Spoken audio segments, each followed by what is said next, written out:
What? I said I don't think I would agree with that, but Apparently nobody does, but I still think that's how I sound. whatever Guys, suits your fancy. What?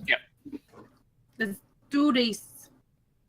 All right, so the Crew Talk, I'm live right now, and the Crew Talk intro is looping, so is everyone ready? Should we all just sit here like this? Just, oh, hello. All right. All right, I gotta leave. Baggy, get Bye, out. Baggy. You. Bye. Have fun, guys. Hi, Maggie. Bye. Oh God, that was quick. All right, so let me make Oh! sure. People were waiting. All right, I'm gonna get rid of. I have chat in on Feel weird slots. not I feel having like I chat up. shouldn't have it there. It's gonna distract me. All right, it's gone. Okay. I already forgot what the outline is. Just kidding. Intros, me. That's all I need to remember. The rest, you guys will figure it out. So, all right, are we ready? Are you ready? Your mic is I'm just on, trying right? to. I'm trying to get this tweet out. Is my what Andy, on? we can Yo, still hear you, by the way. Your mic is on. That's even stream. better, honestly. Yeah. It's fine. It's Just- a little peek behind the curtain. Okay. All right, boom.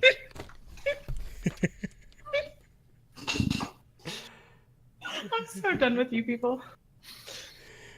Okay.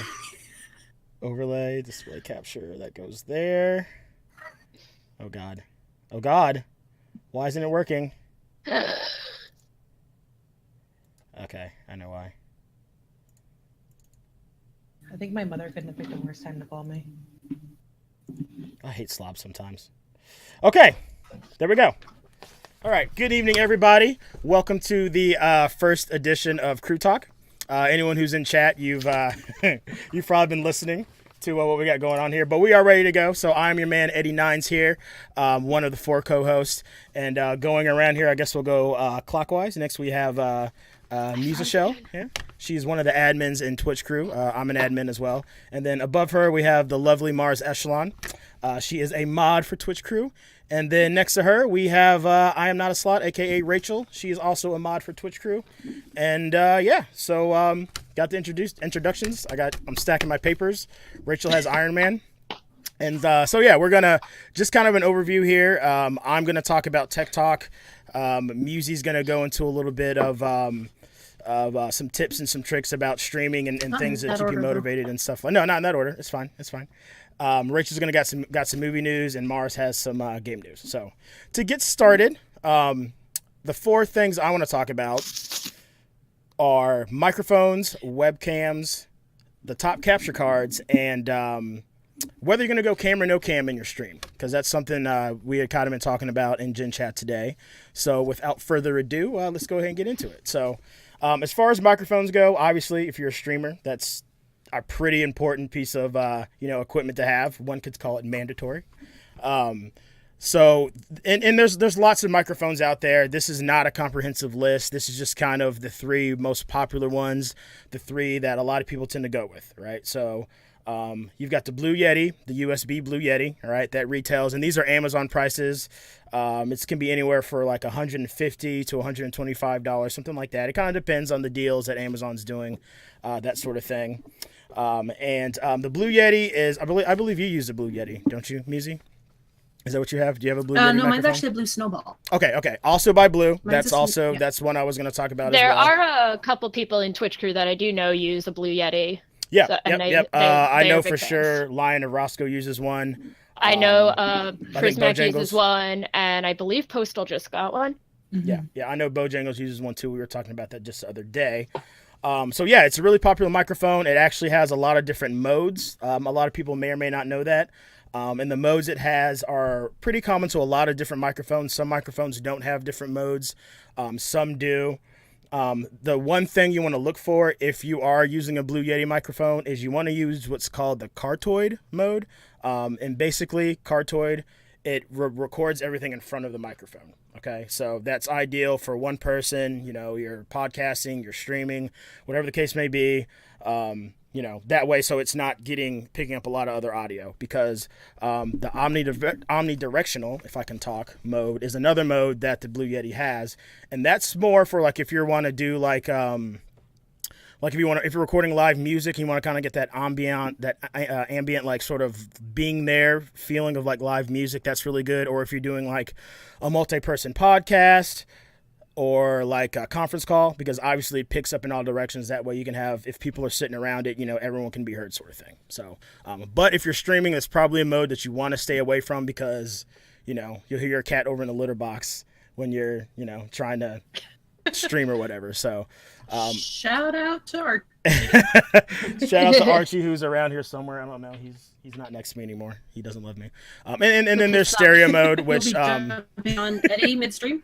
Right, exactly, and he'll scare the shit out of me. And then there's stereo mode, which is self-explanatory. It's left and right sound channels. That's like if you're guitar or a choir or something like that. But if you're using a Blue Yeti, the Cardtoid mode is what you want to use. That's the one you want to use. So another tip with those Blue Yetis that a lot of people, and Measy holds their instrument, a lot of people don't know, is that you really want to turn the gain down on those. The gain on the Blue Yetis is insane. And by default, it will literally like pick up someone like 2 states over, apparently. So you really want to turn that down as much as you can. So that's all I got to say for the Blue Yeti. So the second one I have on the list, and this is actually the microphone I am using now, is the Audio-Technica AT2020. Now I have the USB version. It's also available in XLR. For some of your audiophiles out there. Me personally, I have the USB version. It's easy. It's plug and play. You don't have to worry about anything. I use a virtual sound mixer with mine. I know if you have an XLR and you actually have a real sound mixer, that's obviously the way to go. And I mean, the thing about the XLR version is actually cheaper. The XLR you can get for about $99 to $100. So it is cheaper. But like I said, if you don't have any experience like myself with, sound mixers or any audio equipment like that, I would recommend the USB version, which is a little bit more expensive at $150, but I can tell you it's worth every single penny. It only has a Cardtoid mode, so you don't have to worry about if I'm using the right mode or, if whatever the case may be. So it's got the one mode, plug and play, super easy to use. Sounds really good. I've had compliments on the microphone. I love it. So then the last one is it's by Razer. Razer's kind of like the hot brand in streaming and gaming right now, and it's the Cyrene Pro Elite. It's also available in XLR and USB versions, and it's around the same price, a little bit more expensive than the AT2020. It's about $150 to $175.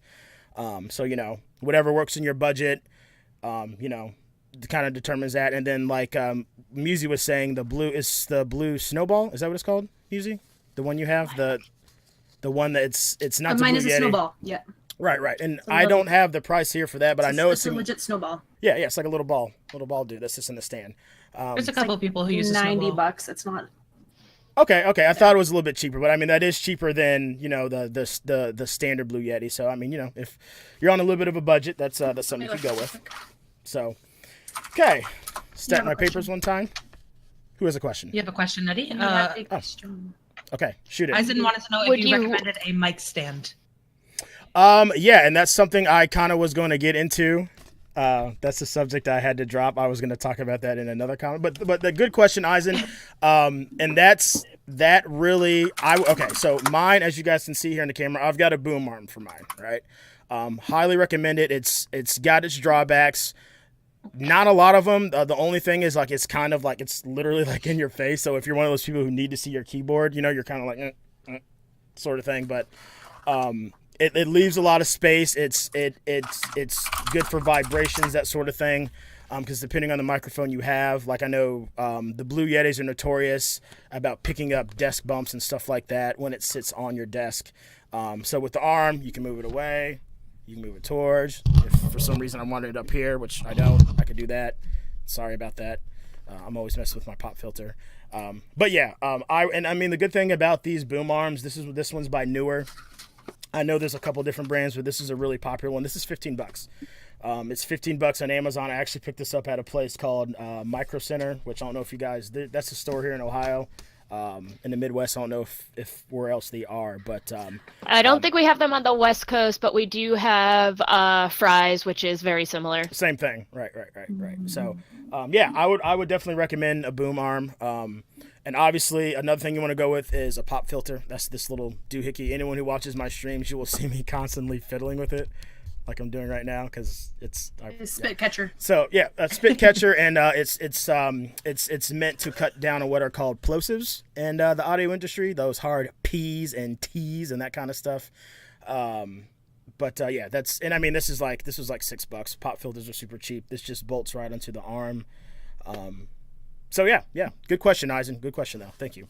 Any more questions before I proceed? Before you tap your papers, Samar. I will tap my papers the whole time. This is really fun. Makes me feel really important. Okay, all right. So Wait. oh yeah, there you go. There's the toss. There we go. All right. Now we're ready to go. All right. Now we're ready for the next topic. Okay, and Next. thanks for. I was gonna totally do that when I finished with this page, but you kind of took it from me. It's fine. It's okay. Moving on. All right. So webcams. Oh. Next we got webcams. You can still do it. I know, but it won't be as cool. It wasn't going to be that cool. You're way cooler than I am, so it's fine. So, No. all right. So I'm as far as sitting here stuck down a little bit. webcams go, once again, I've got 3 here. And the first one, it's the most popular one. It's the one I use personally. It's the Logitech C920 Pro. It's pretty ubiquitous within the streaming world for a reason. It's cheap. It's $50. It's actually regular price. It's like $99, but almost anywhere. I actually got mine from Best Buy. For like $50, but I know Amazon almost always has it for that price as well. It doesn't have a whole lot of bells and whistles, but it's got 1080p, 60 frames per second. It's compatible with all operating systems. If for some reason you're like streaming from a MacBook or something like that, or Linux, it has auto light correction. Built-in stereo mic, which is something you actually want to be sure you turn off if you also have a microphone, because you don't want to have multiple, audio feeds getting picked up. It'll have that weird echo effect. Has the background removal. If you got a green screen and you want to do the whole chroma thing, which is really cool, and I'm kind of thinking about doing myself. It supports that. So yeah, it's the reason it's so popular is because it kind of does everything really well. It doesn't have a whole lot of bells and whistles on it. You're gonna want to provide your own lighting. Like I got a lamp up here for mine, to illuminate the your mug, so to speak. Just to chime in real quick, Bojangles is saying the Logitech C920 is on sale right now for anyone who's interested in it. Oh, look at that! Look at that! Thanks, Bo. Didn't say how much it's on sale for, but Yeah, and they actually just came out with a newer version of today in the sales channel in the Discord. He posted the link to it, and I believe he said it's close to about 50% right now. So Can confirm. Nice. It is indeed in the sales channel. something to check out.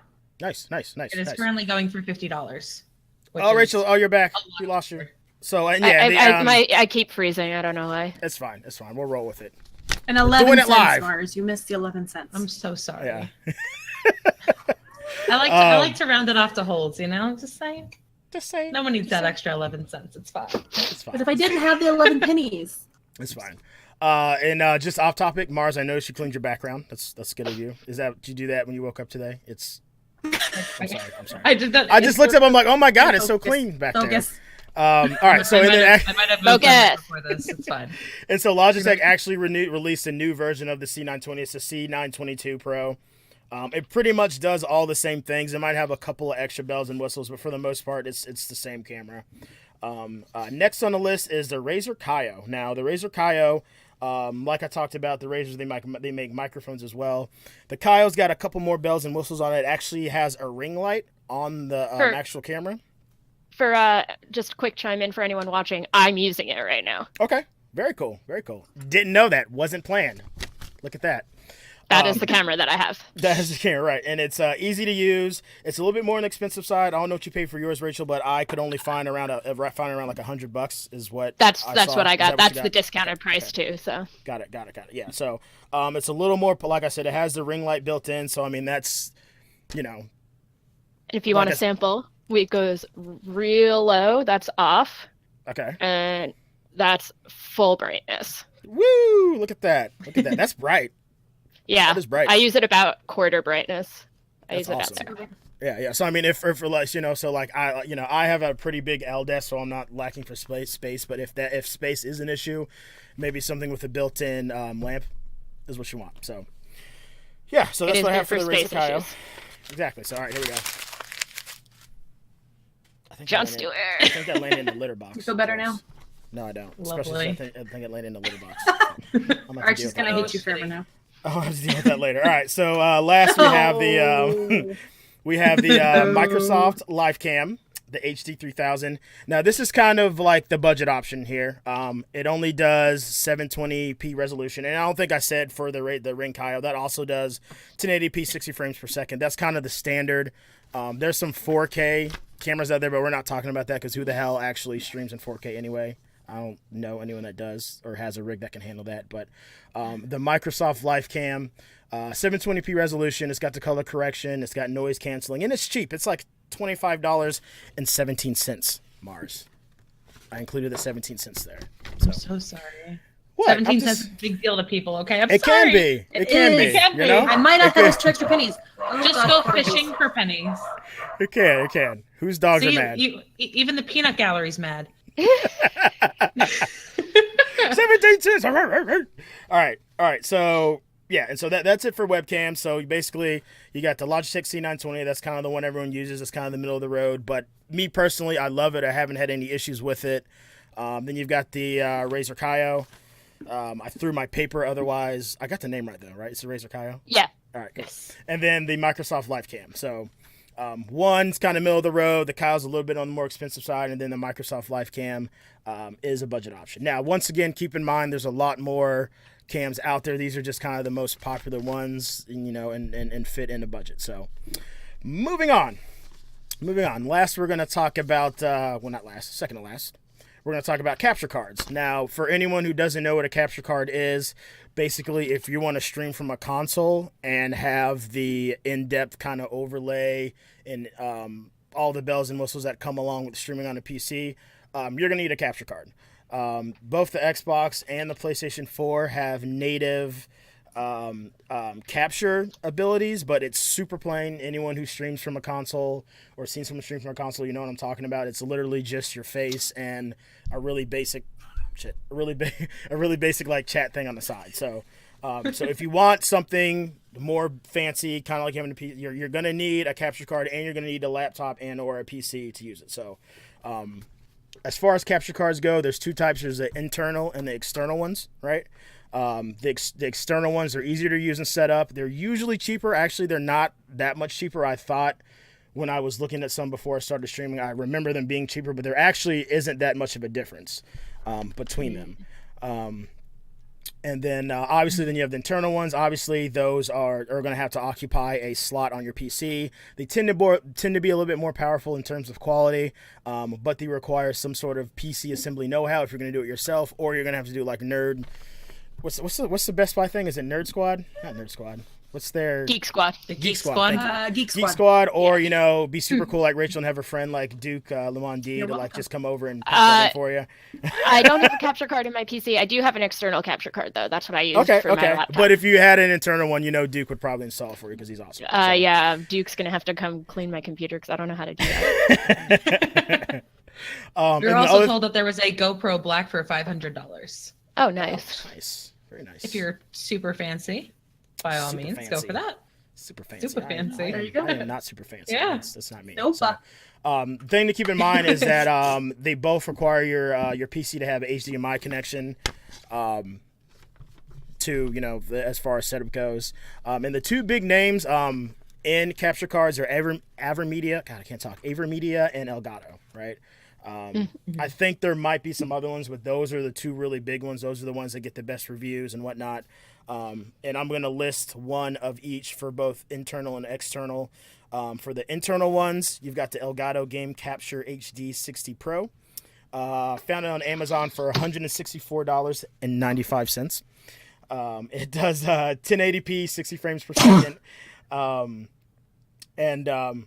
That's all the things I think they have like built-in like low latency tech and hardware encoding, streaming, all that kind of good stuff.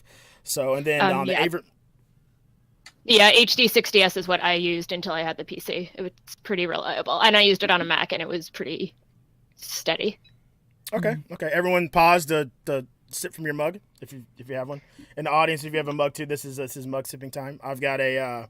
Winter is coming. I think it's probably showing up as backwards though, but it's fine. It probably is. Mine says The Tonight Show with Jimmy Fallon. Winter's coming, and House Stark, and it's got the wolf sigil. Oh, I'm so sorry you spent money on that.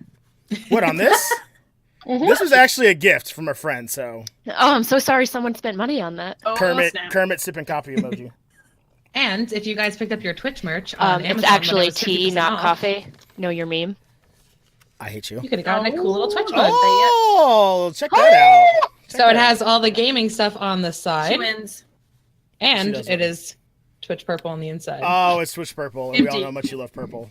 Empty, by the way, so. She's faking us out. It's empty. Thanks guys. for ruining the Mine's not. illusion You there, guys don't drink Mars. that invisible Thank you. drink?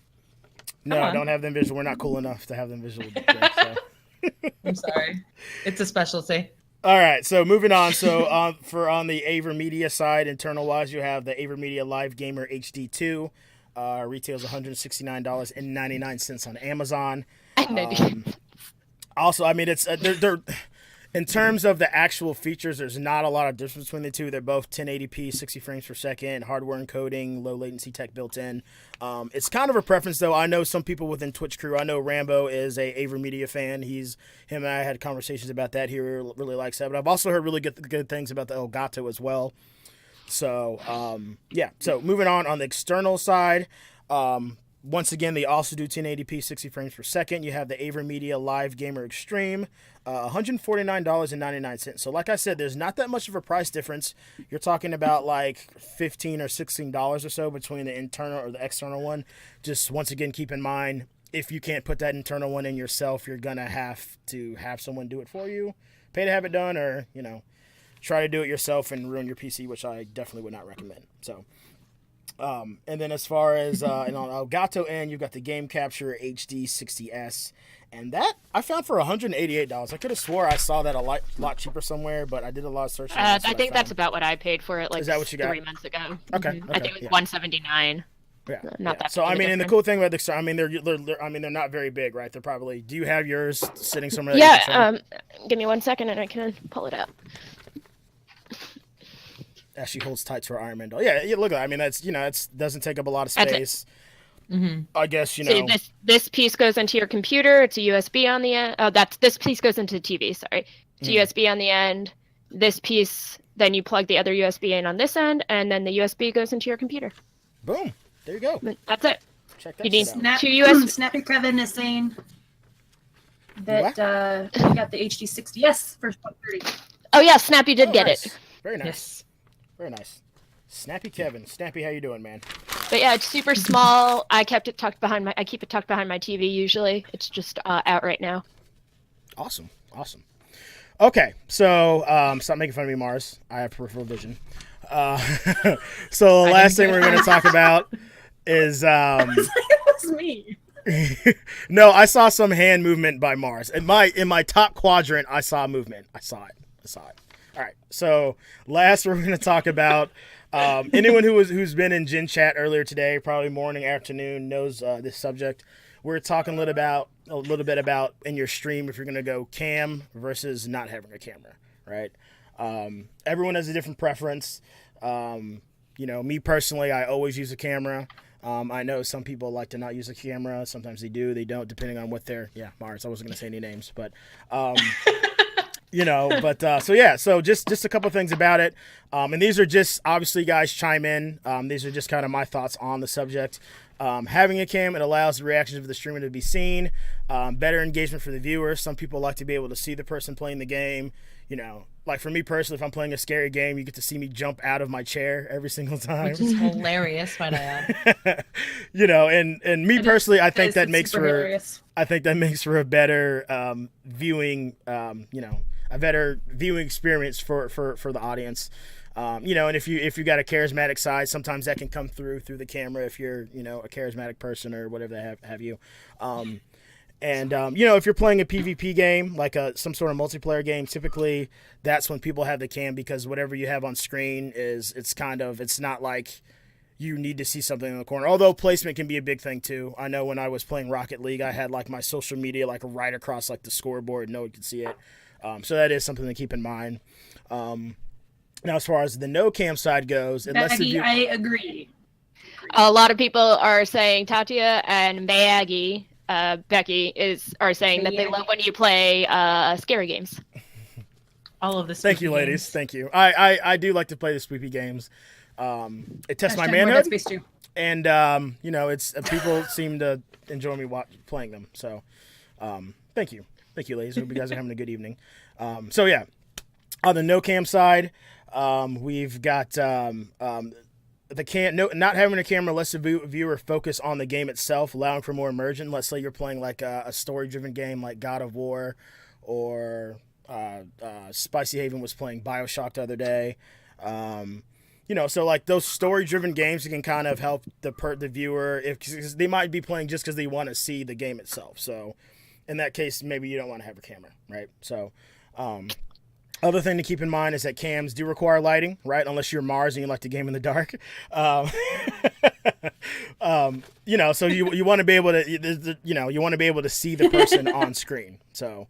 And if you do like to game in the dark, like I do, get a camera with a light built into it, because I don't turn any lights on in my apartment, but when I stream, all I use is my camera light. There you go. Or you just embrace the darkness like me. Embrace the darkness. My eyes can't handle that.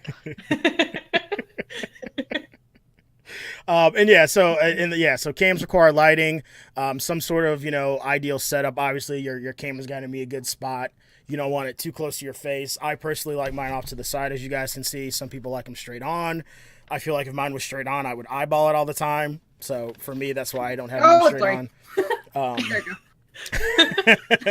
I mean, other thing to keep in mind, right, is that if you've got a camera, like people can see behind you, like if you've got a messy ass room or something like that, I guess it's not so bad. People can see that, right? Or if by chance you forgot to make your bed on a certain day or something like that, people are like, oh, look, they've got a messy bed. Not today. So I make my bed every day. And We're then evolving, people. And then the last thing I have, because I know I've been talking too long, is if you don't have a cam, Snappy. Yeah, you could say it. No, go ahead, please. Okay. Somebody else was about to say it, so. Okay, Snappy says. Everyone talk at the same time. Go. You gotta go. Snappy Kevin 1, says, 2, 3, if go. you have a sexy voice, no cam can give you an aura of mystery. And that was actually going to be, that kind of leads us to my last point. I was going to say, if you've got a strong voice or a radio voice, for example, Mars has a very great voice. No cam can kind of showcase that. You can kind of, if you like to do some ASMR streams, I guess. But here she goes. No, come on, give it to me. I mean, the letters of Mars's name do rearrange to ASMR. This is true. This is true. Never realized that. Wow. See, I am Rachel's already proven her usefulness. Look at that. So, So then, last thoughts. What are your guys' thoughts about that on the subject before we move on? Or if you don't have any, I personally prefer video. I prefer video too. I've been in a lot of streams that have no cam, and as long as the thing with no cam is you have to be far, far more engaging, just because you're not giving visuals, so you have to constantly be talking and keeping people interested. So if you're good at that, then yeah, you probably get away with no cam. Most people who I have that are no cam, they're always talking, and that's great. But when you have a camera, you can focus on your game a little bit, and like you said, you get the reactions and the physical aspect. Right. So I think I prefer being able to put a face to people too. Mm-hmm. That's my 2 cents. Very cool. Very cool. Yeah, I know some people do the half and half kind of thing where they will ASMRs. they will do the half and half kind of thing where they'll be talking a lot, and their face will be on screen during the actual gameplay, but during cutscenes they'll cut the camera off. Yeah. Or during any kind of really big clip where they want the game to be the main focus, they will turn their camera off. Mm-hmm. You could always do that as well. I have seen a couple of streamers who do not stream without their cameras, but again, they have the personality to really compensate for that. They're always talking, always engaging, always, messing with their chat, what have you. But some people really just do seeing the reaction of the streamer, seeing them get really hyped for the game that they're playing, or jumping out of their chair like Eddie does. It really just depends on who you are as a person and how you want to brand yourself. Yeah, and it's like you said, to have no cam, you have to be able to be consistently engaging with your chat or just talking to yourself or whatever. You kind of can't stop, because then people will be like, oh, no one's here. Right. Kind of feeling. Right. Yep. And I think it is interesting too to consider both with mics and cams, is that sometimes it's hard to be on cam and to hear our own voices, and so I everybody always says I have this voice that I don't think I have. And so I don't like listening to myself. But, some people do. I mean, Lucha said that, his voice scares people off for sure, which I doubt. But, we have Petite Trianon saying, our voices sound different to other people than to ourselves, which is true. So, like, we have a different perception of how we sound like than what other people do. Absolutely. Absolutely. So well, that wraps up my talk. So let me go ahead and Kobe that over there. So I'm all done. Eddie's So done. Eddie's done. So I think Rachel, you're on deck. So all right, let what me you get got my for us? notes. Let me get my notes. Your notes. Wow, look at those copious notes that you took. It's almost like every single page of those actually has something on them. That's amazing. Wow. Let's be real. They very well could. So I'm just going to get my co-host set up real quick for this one. See, I was just... We're not needed anymore, guys. We'll just see ourselves out. It's fine. So Bye. we're going to be doing some movie talk. Right now, we're going to start off with a spoiler-free review and discussion about Ant-Man and the Wasp. A lot of people I know have seen it. Eddie, I know you've seen it, so I know you can chime in a little bit on this. I will. So anyone who saw Infinity Wars knows that Infinity War is very heavy and very dark and, very emotional for a lot of people to watch. So the follow-up Marvel movie was a really great choice to be Ant-Man and the Wasp because it first of all takes place before Infinity War. So it takes place between Civil War and Infinity War. But it keeps that lighthearted tone that Ant-Man had. There's a lot of humor. Randall Park as the FBI agent was one of the best parts of the movie. Randall Parker's great. He had a lot of great little one-liners and moments. And then it was awesome, too, that to finally see Marvel incorporating a lot more, like, female heroes that are not just Black Widow. So now you have the Wasp in there, and she's just, like, slaying it the whole time. Which we knew she was... They're finally adding more and more strong female characters. Which so that was definitely a great part. Eddie, you and I talked about this a bit. The movie is fairly predictable. Yeah, it is. It's the first one as well. It's probably the most family friendly of the Marvel movies. That's not to say that other ones aren't family friendly, but this is the one. Like, my kids love the first Ant-Man. It's the stakes are kind of low. I feel like the Ant-Man movies kind of bring it back to how Marvel started, where it was very family friendly. The first Captain America, first Iron Man, they were a lot lighter, and then it got a lot not less family friendly, but heavier. And I think Ant-Man touches back on those roots, and it definitely does in this one. Which I think is good, especially following Infinity War, where everyone was crying in their popcorn. It definitely needed to bring something out. And it actually laid a lot of ground for what could be coming in Avengers 4, which we don't actually know the title of. So I'm probably going to either switch between Avengers 4 or Infinity War 2, because that's basically what it is. Give us the goddamn name already. I don't see the big deal here. It's fine. Hopefully we'll have it next week. Next week is Comic-Con. Hopefully we get something. But anyway... it laid a lot of groundwork for a lot of the sciences that may need to be involved in the resolution of Infinity War. So it was very lighthearted. It was a lot of fun. If you do see, you need to stay for that mid-credit scene. Yes, the last credit scene. There's two now. There's a mid-credit scene and an end credit scene. The end credit scene's like, if you gotta use the bathroom, just go. End credit scene is maybe like 30 seconds. And doesn't. But you do need to stay for that mid-credit scene because it is very important to what is to come in the future of Marvel and what to expect in the next year as we go into the conclusion of Infinity War. That's the best spoiler-free review I could give. I highly recommend it. I think it's fun. If you have kids, it's great for kids. If you just want to go see it, it's a great movie. Paul Rudd doesn't age. So, I mean, he really does not. I don't understand the science behind how he exists. I don't think any of us Hollywood. He's not. But I think he's still 29. So he's still 29. And then on top of following up with that, we're gonna do a non-spoiler discussion about Jurassic World: Fallen Kingdom. So I already hear it in your voice. Sorry.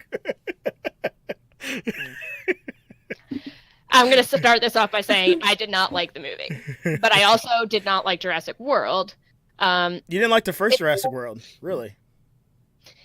So what I loved about Jurassic Park is you just have a bunch of like geeky ass scientists who have no idea how to handle dinosaurs stuck on an island where the dinosaurs are everywhere. And you have no idea how they're going to get out of it. And there's a lot of terror and fear because they're kids and they're people who are not equipped to deal with this. Right. And in Jurassic World, you don't have that. You have Bryce Dallas Howard, who runs the Jurassic Park, and you have Chris Pratt, who's like, oh, I'm like the Navy and the military, and I trained raptors. And I like, go to dates in cargo shorts. Yeah. Yeah, like, you know, like there's no fear of what's going to happen to these people because you're like, oh, well, yeah, Owen knows how to handle this. Yeah. So it's just kind of like, if you're going to a movie to just see dinosaurs attack a bunch of people, they're great. Right. As far as content goes, I don't think that they have a lot of content. But Jurassic World Fallen Kingdom raised a lot of interesting points. One of the biggest ones being, and Chad, I would love for anybody to get in on this if you have seen it, because Eddie, did you see it? I don't remember. I haven't seen it yet. I'll probably see it this week just because the theater I go to, I can see it for $5, and I spent $5 on a lot worse things. So don't ask me those things are, but so I'll probably see it. The biggest question of this movie is, what would you do? The dinosaurs are stuck on this island that is about to erupt, and the biggest point of discussion is, do you save the dinosaurs or not? And I know how I feel, and people may get mad at me. I think they should have been left to die. Like, the dinosaurs lived on the Earth long before us. They had the time. They unfortunately were wiped out, and they don't coexist in the world anymore because there's people, there's lives, there's like homes. Eddie, don't Isaac says I'm laughing at Isaac. Yes, I'm laughing. We have. Hey man, cargo shorts have their place. They have their place. They absolutely do. As a father of four, I can put things in the pockets. Okay, I get it. If I'm going out somewhere, I'm nice or whatever, I'm not going to wear cargo shorts. But sorry, Mars, they have their place. Okay, don't be jealous because it's got a bunch of pockets. Shorts. So they're dad. They shorts. are, and there's nothing wrong with that. They have nothing wrong with that. All of the room for the accessories. They do. So I got your back, Eisenhorn. I got your back, dude. Sorry. They should have been left on the island. First of all, the dinosaurs never should have been recreated. It's true. They don't coexist in the world that we live in now. And I did say this is not spoiler free, so sorry, but not really sorry. Sorry. Now we're going into a movie where the dinosaurs have been released on the greater continental U.S. And all over the world, because we do have dinosaurs that swim and fly, and it kind of creates this whole thing as like, there's no way for humans, like normal humans, like if you and any of us were just like sitting in our backyard and a raptor ran in there, we're just gonna die. We don't know how to handle this. God, no. Yep. Well, and Tatia says, no, sorry. Tatia says, I think it would have made sense to leave them on the island, but can't make a movie out of it. And Trinon says, dinosaur time ended in the Cretaceous period. Definitely agree. And what were you going to say? Well, I was going to say it brings up the issue of, genetic manipulation, right? If it is a man-made created animal, does it have the same rights as a not man-made created animal, right? Exactly. And that's kind of like what they touch upon a little bit. Another big, for me, a big pet peeve of mine in the movie was...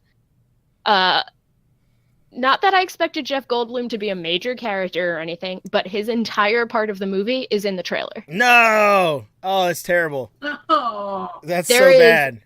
There is absolutely no new content from Jeff Goldblum. Everything that you've seen in the trailer is his entire part of the movie. That is disappointing. So you're bringing back an iconic part of Jurassic Park. One could argue the best part. 30 seconds. I would make that argument, yep. Lame. He's in the first scene and the last scene, and that's it. Yeah. Not the first scene, but in the beginning. So if we need a recent Jeff Goldblum fix, you need to go watch Thor Ragnarok because he's amazing. Yes, he's actually in Thor Ragnarok about 7 times more than he is in Jurassic. And he's fantastic in that movie too. So.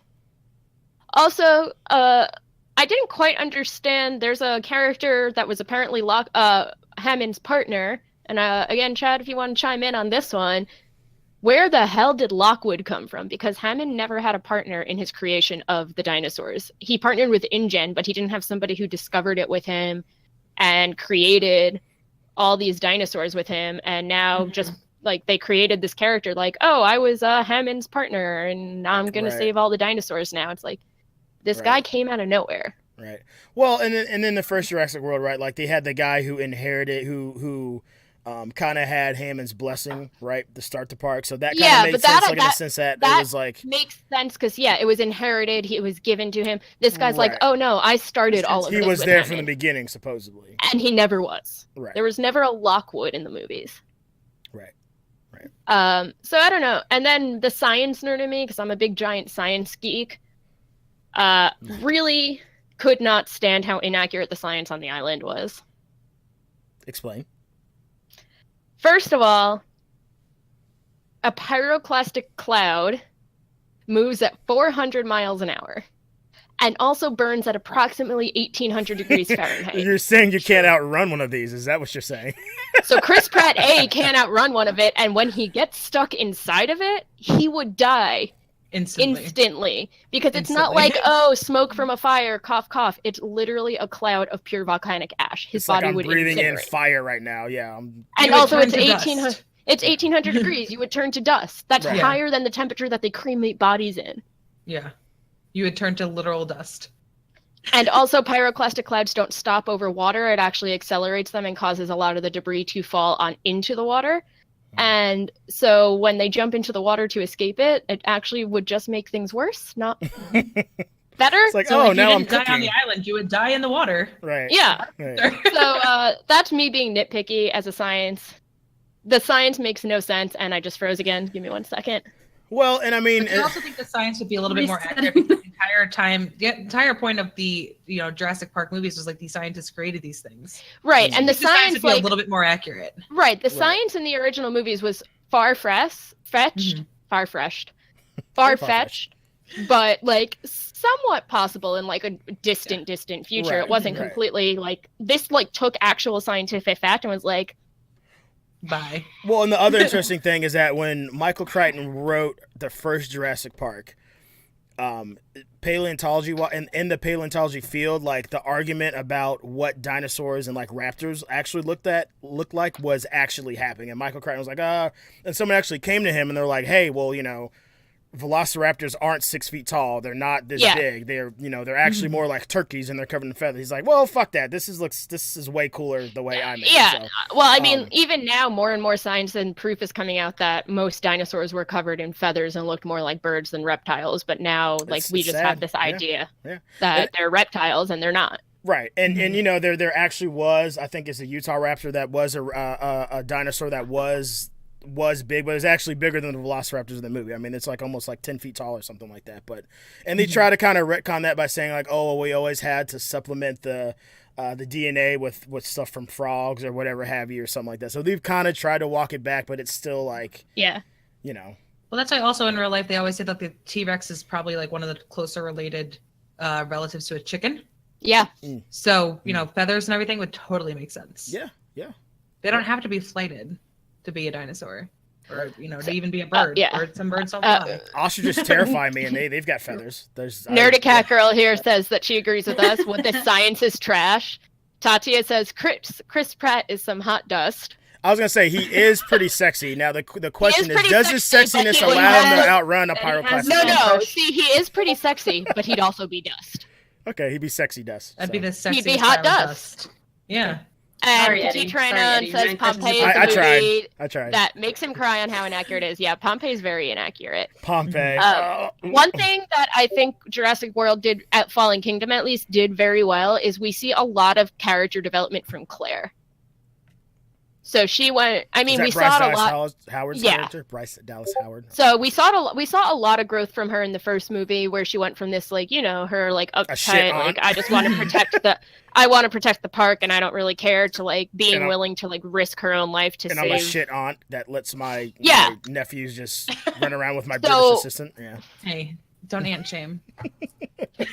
And so like we did see a lot of change from her from the beginning of the Jurassic World to the end, and you see even more of it in Jurassic World Fallen Kingdom, where she goes from in the beginning leading the charge on wanting to save the dinosaurs, going out of her way, doing all this stuff. Like she's like, the dinosaurs deserve to be saved, we can't do this, we can't kill them.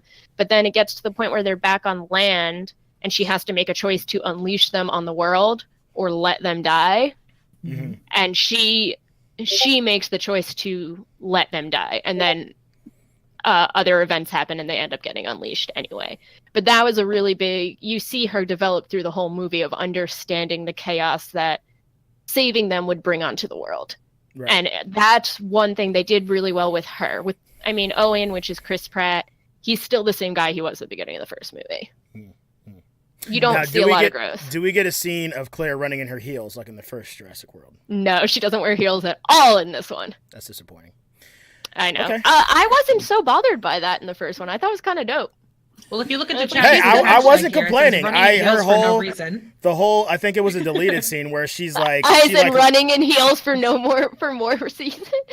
Hashtag are they glued on? Yeah, like I thought it was cool just to see it. Like it wasn't realistic because it's a jungle and they would sink and you'd take them off in the first 5 minutes. But it was just kind of cool to be like, she did this whole thing and she didn't have to take her heels off. Like that's just kind of like what it was like. And I think it was a badass women moments. I can't remember if it was a deleted scene or if it was in the actual the final cut of the movie. But there's a scene where like she like rips her skirt. She's like, wait, and she like rips her skirt or ties something. That's in the movie. Oh yeah, she's like, I'm ready now. He's like, you're ready now. Like that's what you. I enjoy that. She like rips her shirt off and like ties it up and it's like. Yeah. But that's what I mean is like she changes so much from like thinking that's what you need. That hands on then hip she look. goes Yeah. in this one she goes like hard in the paint. Power Like, stance. she's willing to do anything that she needs to do. What? But- It is like a stereotypical power stance. No, it is. Yeah, it is. No, she literally Look off was into just the distance. Arms akimbo. Yeah. Yeah. That's what that is. Absolutely. Yeah, you see her grow a lot, and I think she is, like, to me, the main character of the movie. She is the driving force, and she's what makes the movies interesting. But if you're just going to see movies where dinosaurs run around and kill a bunch of rich white dudes trying to buy them, Fallen Kingdom's a movie for you, because there's a lot of that. Cool. But if you're into science, you're going to be mad the whole time. I also felt to touch upon what you said, where like the old movies was all scientists who didn't know how to handle them. Because the movie's supposed to be a little bit more modern, they kind of can't go with that. No, they can't. Like, obviously, yeah. I mean, unfortunately. like, regular people like us wouldn't know how to, but they do, you know, like, this is a part of their world now, and they need to be able to handle it. But it'd be nice, like, they do have a character in this one who's, like, doesn't know how to handle it, and kind of felt like the old movies. Kind of felt like this kid's like, there's a goddamn T-Rex. Is it the T-Rex? We're gonna die! Right. And that kind of felt like the old movies of, like, what do we do? Right. Whereas I felt like the newer movies just have everything solved. Yeah. Is it Good just stuff. me, or are there more women empowerment scenarios in movies? That's from Huggy.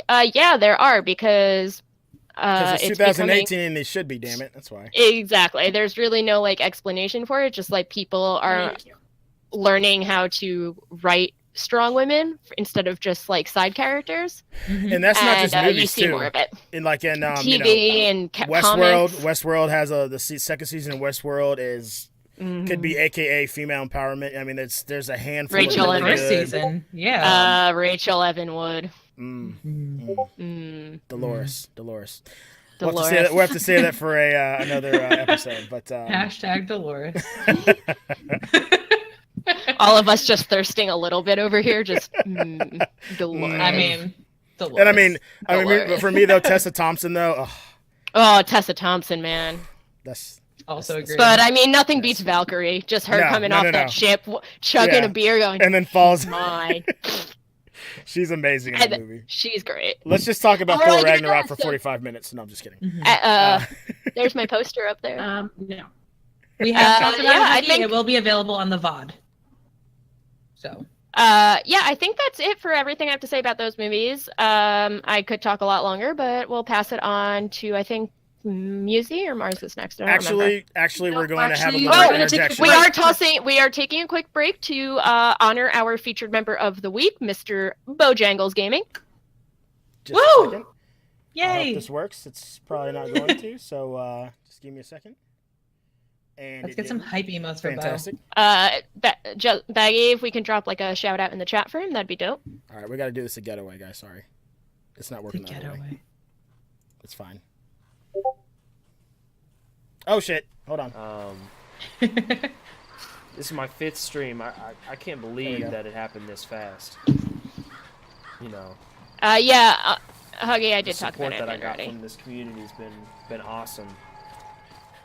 Thank you for the service, and thank you for the support. I appreciate it. We lost Oh, Mars. Bojangles. Yo, yo, yo! Get up! Somebody clip that! Did you Yeah, clip out it? the window. Oh my. Alright, I'm gonna Baby, put my get down, co-host away, please. so he's gonna say goodbye. Look at the beard, Okay. Mike. Look at the beard growth. damn it. Oh, Look said at it. these things. Fuck. Nice. That was a good block. Sorry, guys. There you go. There you go. Yes! Time Yes! for Iron Man to Alright, go like, back you're to going his to chair. timeout after this one. Going to Send timeout.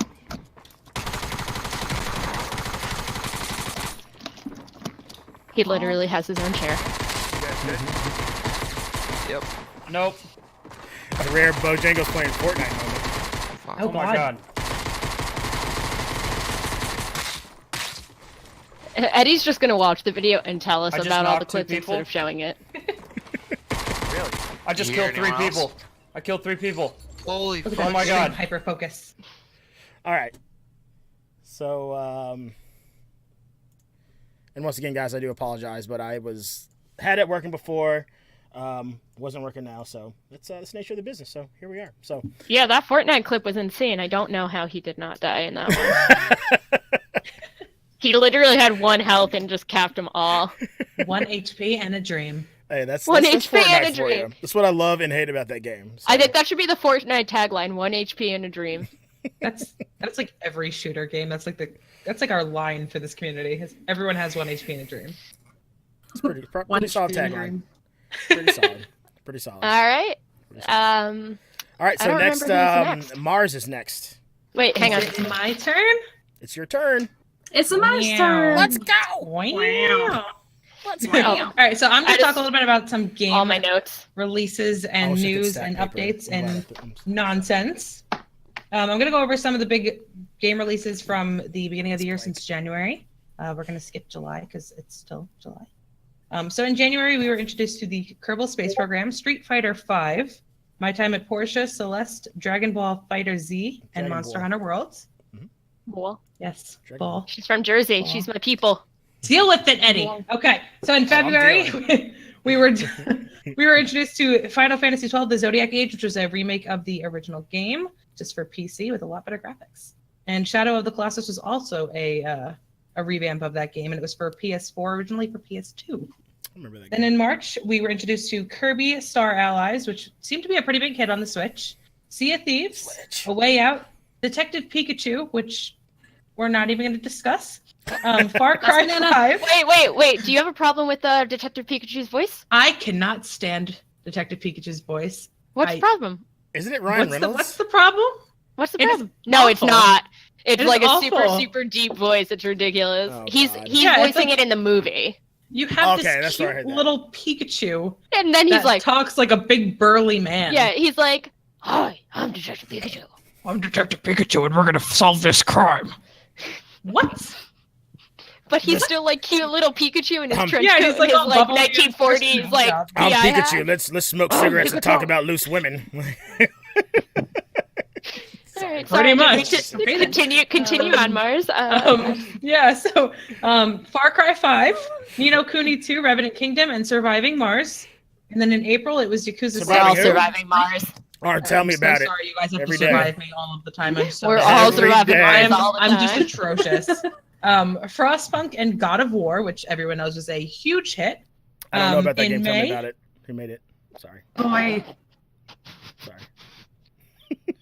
In May, we had Donkey Kong. I'm listening to my long A's now. Donkey Kong Country. Don't take the New Jersey out of you. Hyrule Warriors Definitive Edition State of Decay 2, Dark Souls Remastered, and Detroit Becoming Human.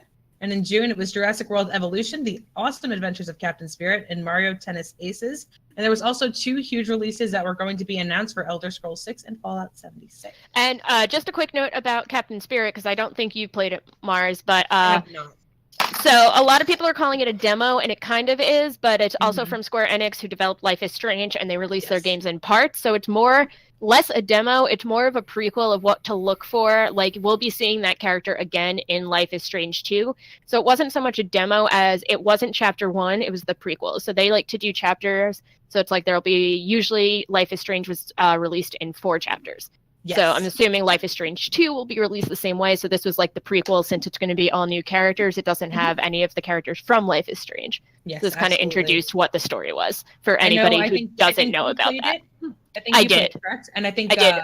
Duke also played it. Duke it was did. very interesting. And, if you're into that kind of like storybook kind of, Yeah. adventure. I just know a lot of people were talking about how they thought it was a demo, and they think there's going to be a longer version of that game. It is No, going to they- be Life is Strange 2. It is not going Yeah. to be like another installment of Adventures of Captain Spirit. That was the Yeah. prequel to Life is Huggy Strange said that 2. it's official that Life is Strange 2 is indeed coming out. Yeah, if you So- play all the way to the end of Captain Spirit, it says you can see Chris again. I think the kid's name is Chris.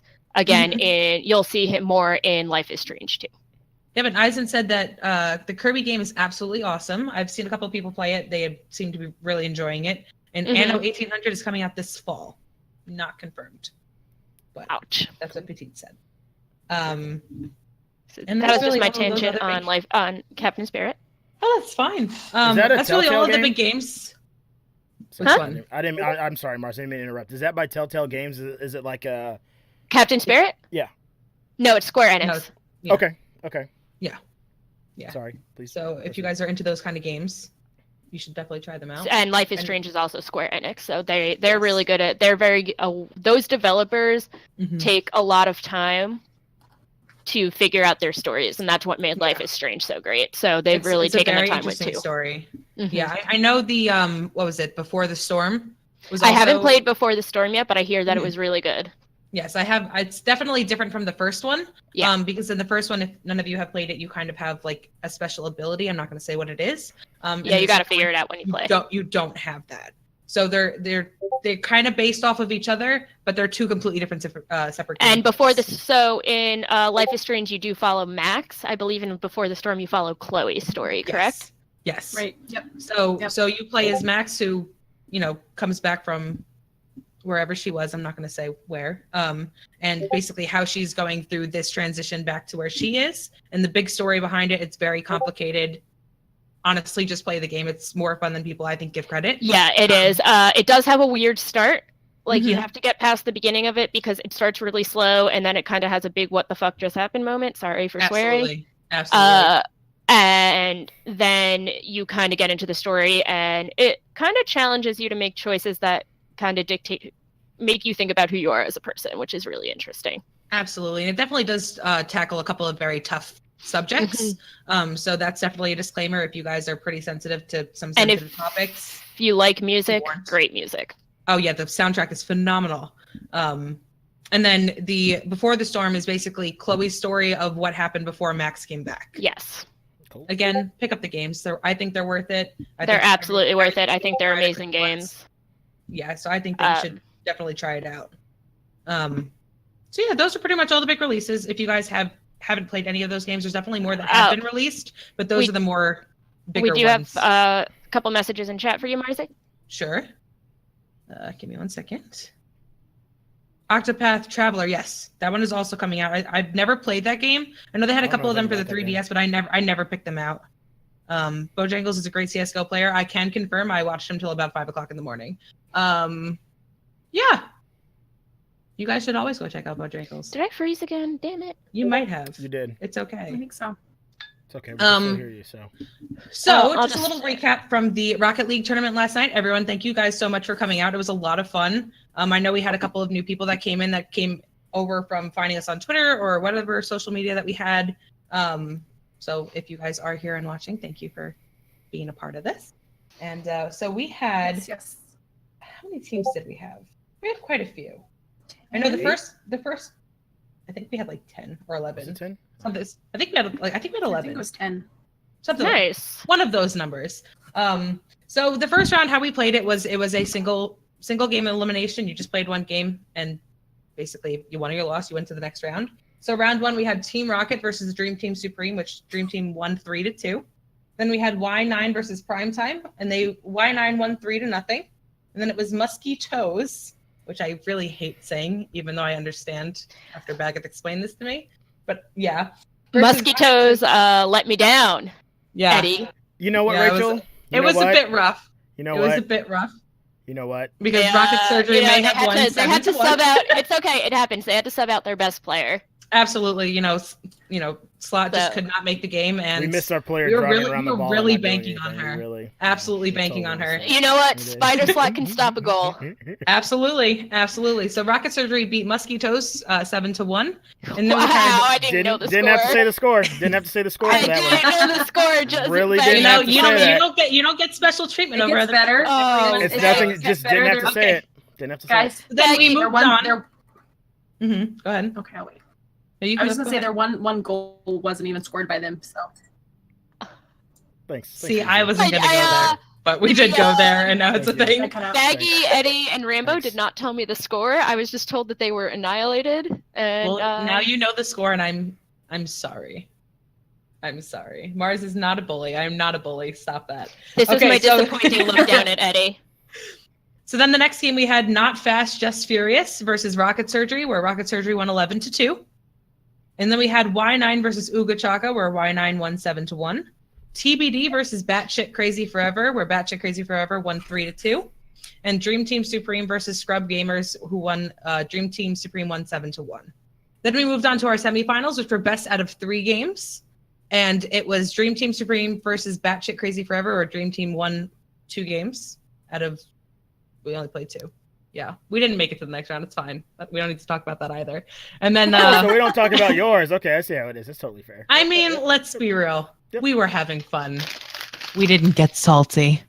Then we had Okay. Y9 versus Rocket Surgery, where Y9 won. And then in the finals, it was best out of 5 versus Y9 versus Dream Team Supreme, and Y9 clutched that victory. And we had 2 amazing casters in Manavault and his friend Rebel Saint. So thank you guys. If you guys are here for casting, you guys did absolutely amazing. I was rewatching the VOD, and I just really loved your analysis. Aw, of it. You yeah. guys watched every Yeah. single match. I unfortunately was bummed out. I didn't get to watch a lot of it. I only got to watch about 5 minutes here or there because I was working until almost midnight. But it was really good from what I saw. They really killed it and had a lot of fun with it. Looked like. So yeah, so if you guys are interested in watching the recap of all of the matches, their VOD is absolutely available. If you go into the video section of the Twitch, Kind of like right up in yeah, this go corner watch. here. Yeah, absolutely. So again, first place, the winners were Y9, and second place was the Dream Team Supreme. Next, another big game for our community is Tom Clancy's Rainbow Six Siege. The Doc Elite Bundle is currently available. Pick it up, even though he looks absolutely nothing like he did in Chimera, but it's fine. It's just strange. I have a lot of people who tell me Because why it does was he look before so different? Chimera, and he's young. Is it really? Yes. Is it really This is fine? from Is it the really World fine? War II. Yeah. Is it really? Anyway, so the Sunsplash collection, which is basically just some summer skins for both Legion, IQ, and Dokebi, are available until July 17th. Maybe the duck. So yeah, she looks ridiculous. She looks like a yellow rubber duck. She does. Dokebi, Dokebi looks like a duck too. They all- No, that was Dokebi. And Legion Yeah, has Dokebi. the coolest, lamest poison symbol shaved into the side of his head. It's Go very check it out. They're 1993. phenomenal. It's He available. stole again my until July haircut? 17th. Yes, absolutely. He definitely stole your haircut, but it is great. So you guys should totally go check it out. And again, He still has he He wears wears cargo cargo shorts. He does. He does. does. He has a lot of And he pockets for stole all my of his gem shorts. mines. Mm, Yeah, he stole your shorts and your hair True. and your Hawaiian flowered shirt. stole all the things. Wait, that I have like 5 Hawaiian flowered shirts, so See, it's phenomenal. She Freaking is lose one, is that what you're Legion. saying? She is officially Legion. that's not even a joke. I have vacation mom shirts. And Rainbow Six also posted a article about how they're going to move forward with anti-cheat software. They do have a toxicity filter that they're coming out with. A couple of people who have tried it have turned it on and have they tested out with like different slurs and just really toxic behavior, and they were instantaneously ejected from the match. So Nice. I know they also are trying to implement two-factor authentication for people who are actually, normal at playing the game and not trying to just cause people distress. So they're going to be working on different anti-cheat steps and auto bans, and again, instantly removing those types of people from the matches because no one likes to play with people who are toxic. I feel like the Siege is a game you really need that for. Every time I'm like watching Absolutely. people play it, it's just such like toxic, aggressive, like vile behavior from some people. Mm-hmm. So I think Not that's a really our good thing. Vile, not our Lord Vile. No, I know a lot not of people like call him vile as in like the actual Right. vile, Yeah. like in the meaning of the word disgusting, not in the person. Mm-hmm. Yeah, so I know some people, and it's really, they're in every gaming community, toxic behavior. I feel like Just Siege is try just not worse. to let it get to you. Just try. There's a couple of different games that are definitely Overwatch. higher on the scale. Overwatch, Siege, CS:GO. Some people can be super toxic. Really, in any game, there's going to be That's what a couple of gaming people is, who are just unfortunately. Yeah. jerks. Get those sweaty. So that's 12-year-olds. really the Siege update. Nothing super huge there. Everyone knows that Fortnite Season 5 has officially come out. I hope that a lot of you have been playing it. I definitely probably will not. It is just not my game. But they say that this season is all about movement, messing around, and punishing campers. And again, it is available, the Battle Pass, for 950 V-Bucks, which is around, $10 or so. And and for anyone who doesn't know, if you don't have the V-Bucks, you can buy, I think it's $5 or $10 worth of V-Bucks, which will get you the Battle Pass and the starter kit. And if you do the challenges in Battle Pass, you will easily earn, if you complete challenges, you earn enough V-Bucks very quickly to get the next season. So you would only have to spend the money once.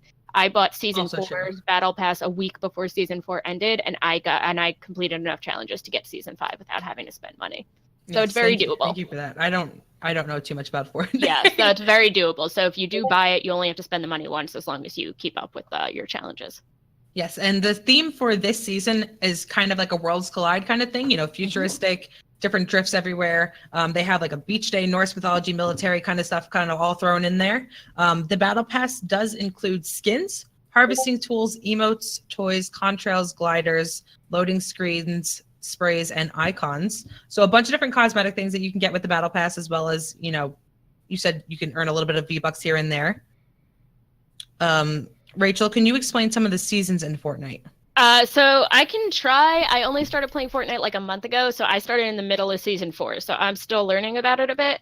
But basically, each season is about 10 weeks. At the end of each season, it kind of, there's different themes. So last season was superheroes in movies was kind of the theme. A lot of the challenges had to do with that, with finding the superhero layers or finding. And do you have to play for individual seasons?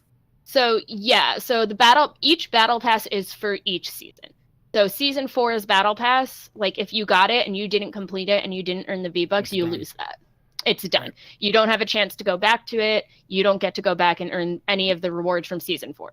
So because I got it so late, I think I hit tier 81 on the Battle Pass, so I got most of it, but there's a lot of stuff that I didn't get. I can't go back and get any of that. Mm-hmm. But I did get enough V-Bucks to buy the Season 5 Battle Pass, so now I have it for all 10 weeks. So I'll ideally be able.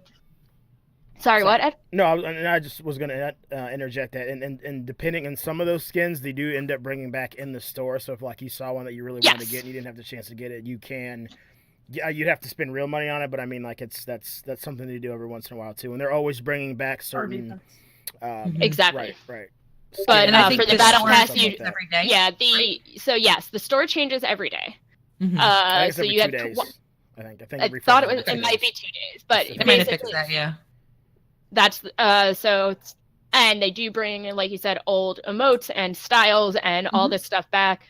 A lot of the Battle Pass stuff does come back, but if it does come back, you then do have to spend V-Bucks for it instead of earning it in the Battle Pass, which that's kind of the caveat.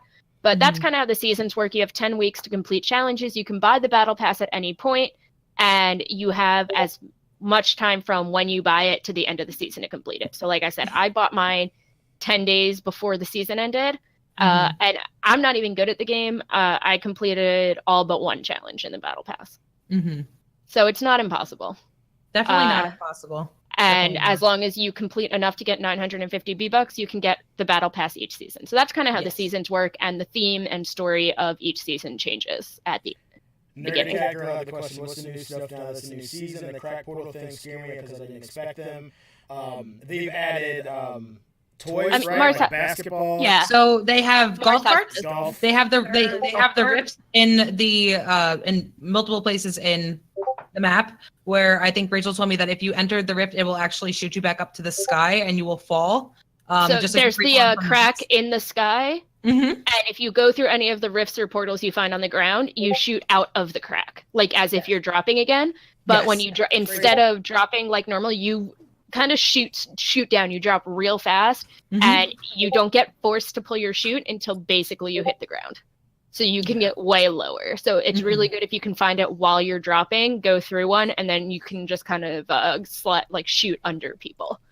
Yes, which strategically can probably help out a lot of people. I know if you're caught in the storm, you could probably find a rift real quick and jump into it. If you're one of those people that run away from every single battle like I am because I don't know how to shoot a gun, jump into a rift and flee for your life. I know other changes. Moisty Myers is now gone and has been replaced with a desert kind of style Paradise Palms. They have all that wood. Dusty Divot is now covered in trees and has more water in it. And Anarchy Acres is gone and has been replaced with Lazy Links, which is a country club of some kind of sort. And by Greasy Grove, there is now this thing called a Viking Village, which who doesn't like Vikings? Let's be And real. a fun fact, in case you didn't see our community's squad stream with Baggy, Hugs, Prismac, and Postal yesterday, we found out, I don't know if they knew this before, but I found out at least, if you are in a golf cart with your squad, you can take the golf cart through the portal and it shoots you back out the sky in the golf cart. Which is terrifying. Nice. You don't Just lose the golf add. cart if you go into a... Oh, and yeah, that's right. Racetrack. The racetrack. So the racetrack in last season was like this dusty, like crappy little area. Now it's like a finished racetrack. Very nice. So if you're going to go to Fortnite just to play on the racetrack and play golf, by all means. And Have jump out of fun. portals with your golf cart. And jump out of portals with your golf cart. Again, they said that this season is really just about like messing around, and they're definitely bringing out more updates like every couple of weeks or so. They've been really on top of this game, so I think they're doing always a great updating job stuff. with it. Absolutely. And Go ahead. I believe, because I don't know if anyone in chat has asked about it, but just because I know it's a topic of discussion in Fortnite, I meant to tell this to you earlier. I just thought of it though. Playground is gone for now. And I know a lot of people like that because they like being able to play with their friends and practice and stuff. As far as I understand, and most of the Fortnite community understands, they are going to be coming out with like a longer version of Playground that will be around more. It's going to be like Playground 2.0, and it is taking in a lot of the criticisms from people where you were able to edit each other's stuff and place traps on each other's stuff. So it's going to create kind of like a 2v2 or like a 1v1 scenario where you are in teams in Playground, but it's still going to be the same thing. So we should be seeing Playground come back soon. Playground should be a staple. I agree. I think it was definitely good for people who didn't know what they were doing and tried to practice.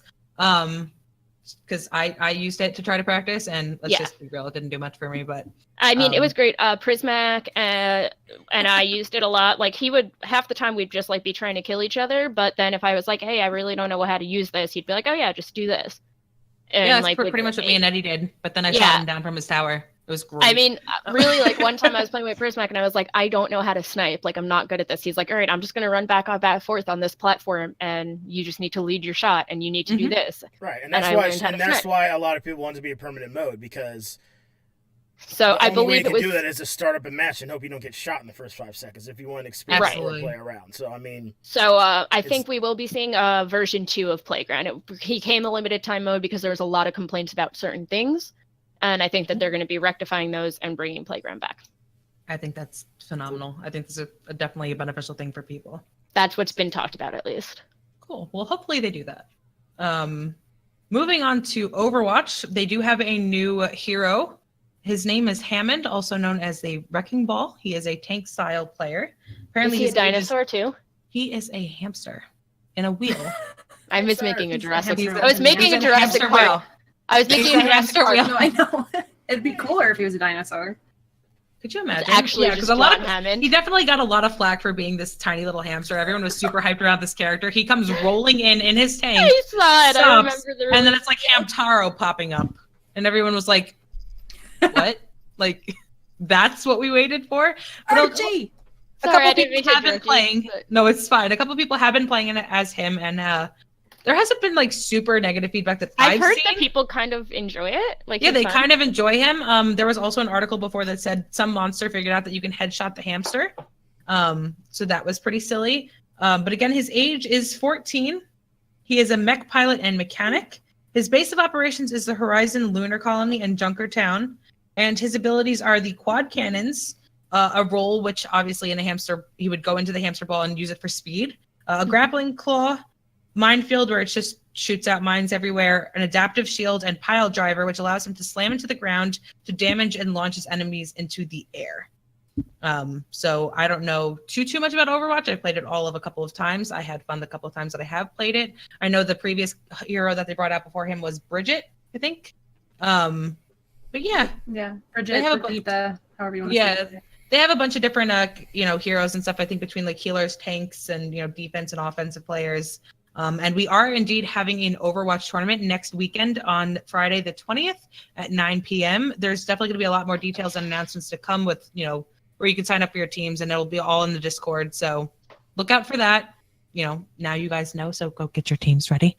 And yeah, guys, have fun with that because I won't be here. And yeah, Overwatch tournament. And the sooner you sign your teams up, the sooner we can make a fun little intro for you guys. So if you sign up sooner, you'll get to be in the intro. And if you don't, then you don't. Yes, and guys, don't be afraid to play, with each other, especially with people that you guys have not played with before. We have a lot of people who do play Overwatch, but what I've noticed is a lot of people who play Overwatch, they play it separately. I think it's definitely beneficial to start and get to know the Overwatch community within our own community, because there's a lot more than you guys think. And it would be a lot of fun to play with each other and get to know more people, I think, for sure. Also, don't be afraid of your skill level. Like, we're all just here to play and to have fun. Like, it's not an aggressive tournament. It's not about like being the best. If I was going to be around next weekend, I'd be playing, and I just got Overwatch. It's not about skill level. It's just for fun. So if like you're a newbie and you feeling like you shouldn't be in a tournament, just do it. Like, it's fun. That's what we're all about. So don't be afraid to sign up if you're new, or just ask for a partner. Like, if you don't have anyone to play with, there's a lot of people that will always be down to join up. Yeah, absolutely. This is more just for you guys to have fun with each other and be able to have a little bit of a competitive environment that you guys might not normally have. Exactly. And I know one question that we did have, Huggy wanted us to explain what our thoughts were on the console for the Switch. Like, what are your Eddie, guys' do you want to opinion on talk about Switch? this? Eddie is definitely a big Eddie, how do you Switch feel about player. the Switch? How do you feel about the Switch? I love the Switch. The Switch How do you itself, feel- I absolutely love. I know what you're getting at, but I'm going to make you say it. Okay. How do you feel about Fortnite on the Switch and PS4? How much time do we got? Crossplay, guys. Crossplay is a big thing, especially for any gaming community. Here's my thing. Here's my thing. Okay, so Eddie's PS4 is still sitting unplugged. So it is. It's sitting over here in the bag that I put it in, and it's gonna stay that way. It's in a bag. It's in a bag. It's in a trash bag. It's in a bag because I had taken it when I had traveled one time because I was gonna use it and I never did. And I haven't plugged it back in because I don't plan on it. So. I wish I could like boycott it that way, but my PS4 is my DVD player, so I don't have a choice. That's fair enough. I mean, if you're using it to play DVD, and hey, like that's my thing. I know Baggy feels the same way. This is my thing about crossplay. Okay, so you don't want Xbox, Sony, and you don't want to play with Xbox people. Fine, unlock the Epic accounts. Okay, those aren't yours to tell us what to do with. There's people who have logged into, have used their Epic account to log into PlayStation 4 just to get a skin, right? Or to do whatever. And it doesn't even have to be Fortnite. If you use your Epic account on a PlayStation 4, you are not allowed to use it on your Switch. And I don't see how they can do that. I agree with that. Is like I think the idea of like them restricting crossplay is stupid to begin with, but to lock an account that you don't have proprietary ownership over, is ridiculous. Exactly. They are not the owners of Epic Games. They are not the people that run those accounts. They have no right to lock you out like that, and it's ridiculous. And the truth of the matter is, everyone's giving Sony shit for this, as they well should. But Epic's not 100% innocent in this. For them to because they have allowed to allow Sony to have that Mm-hmm. ability to lock accounts out. So Epic's not. They're not At this fault in point. whole thing. We all know that Sony doesn't like to give in to pressure. Like, they've never been like that. Their thing is going to be, right now, they're all trying to find a way to make crossplay even better than it is now. And they're going to hold out on unlocking it until they have a way to say, look at everything we fixed by not giving into crossplay. Right. And they're going to try and find a way to turn it around to make it seem like they're the heroes. Right. But they're not going to give into pressure and just be like, okay, here you go. Right. They're going to wait until they can At the same time, the issue's not going revolutionize. away. If you look at Twitter, the official Sony account, I know when E3 was going on, they couldn't post no matter what the tweet was about. Oh, if you look at the response, everyone's like, "Oh, that's pretty cool," but unlock my effing Epic account, please. Or whatever the case may be. So that's my big issue on it. Fine, you don't want Xbox and PlayStation to play together. I don't care. Unlock my account so I can use my skins, my emotes, whatever on my Switch. That's what's stupid. Is like, it makes sense if you don't want PS4 and Xbox or PS4 and Switch. I mean, I think that's fine. I mean, I guess that's kind of stupid too, because like it creates more of an ability to play with people. But but even the Switch, where like Nintendo in general has been, typically pretty exclusive to themselves. They're opening up for crossplay. Yeah, and so that's where Sony is like really screwing up. Is like they're not just not allowing crossplay. They're forcing you to make new accounts that you have spent money on.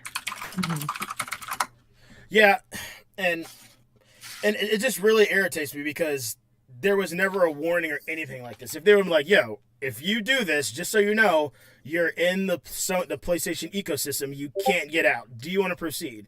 And give us a chance to be like, "Okay, yeah, Gucci, like that's fine. I only play PlayStation anyway. Let's do that." Or you'd be like, "No, I don't want to do that. And we never even had the chance." You know what I'm saying? And that's what really pisses me off about that whole thing. So. Okay, well, here's the Thanks real for question. triggering me. I appreciate it. How do we feel about the Switch? I know. Okay, that was me just baiting Eddie. That was the main question. How do we feel about that the question? Switch? I said I know, but Switch. Eddie, I didn't That's what want I to said. actually say it. I was hoping Eddie would just rant about it if I baited him enough, and then he just said, "You have to say it." All right, but Baggy wants to interject in here, so we're gonna get rid of the overlay real quick. So, Sure. Baggy, hop in here, man. Add to this. Come on, Baxter. Because I know your noodles are salted, man. So I want to know what a lot of salt. we want to know what salts your arms. Yes. yes. You know what really salts my noodles? Do you? When PS4 holds my Switch Fortnite account. Yes. Thank you, Baggy. That's it. That's all he had to Now say. you guys know what really salts his noodles. Now you know what salts his arms. Yes. But Huggy, I think I the still Switch think is a salts great my arms is platform. better. I think the Switch came out with a bunch of phenomenal games with Breath of the Wild, Super Mario Odyssey. They're going to come out with the definitive edition for Hyrule Warriors. They came out with what was it? The Kirby Star Allies, and they're also coming out with a new. I can't speak right now.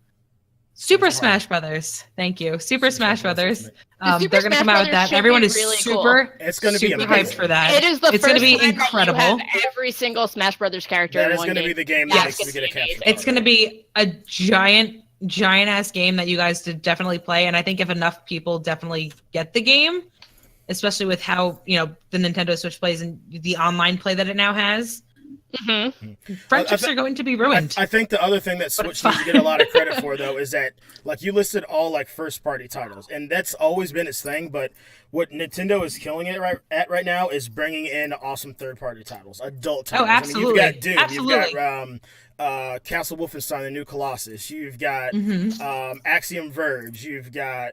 Didn't they say they're bringing Siege to the Switch as well? They're bringing Siege to the Switch as well. They're bringing Payday 2 to the Switch. So, I mean, it's really... Nintendo really realized what they did wrong last generation. One could argue the generation before that.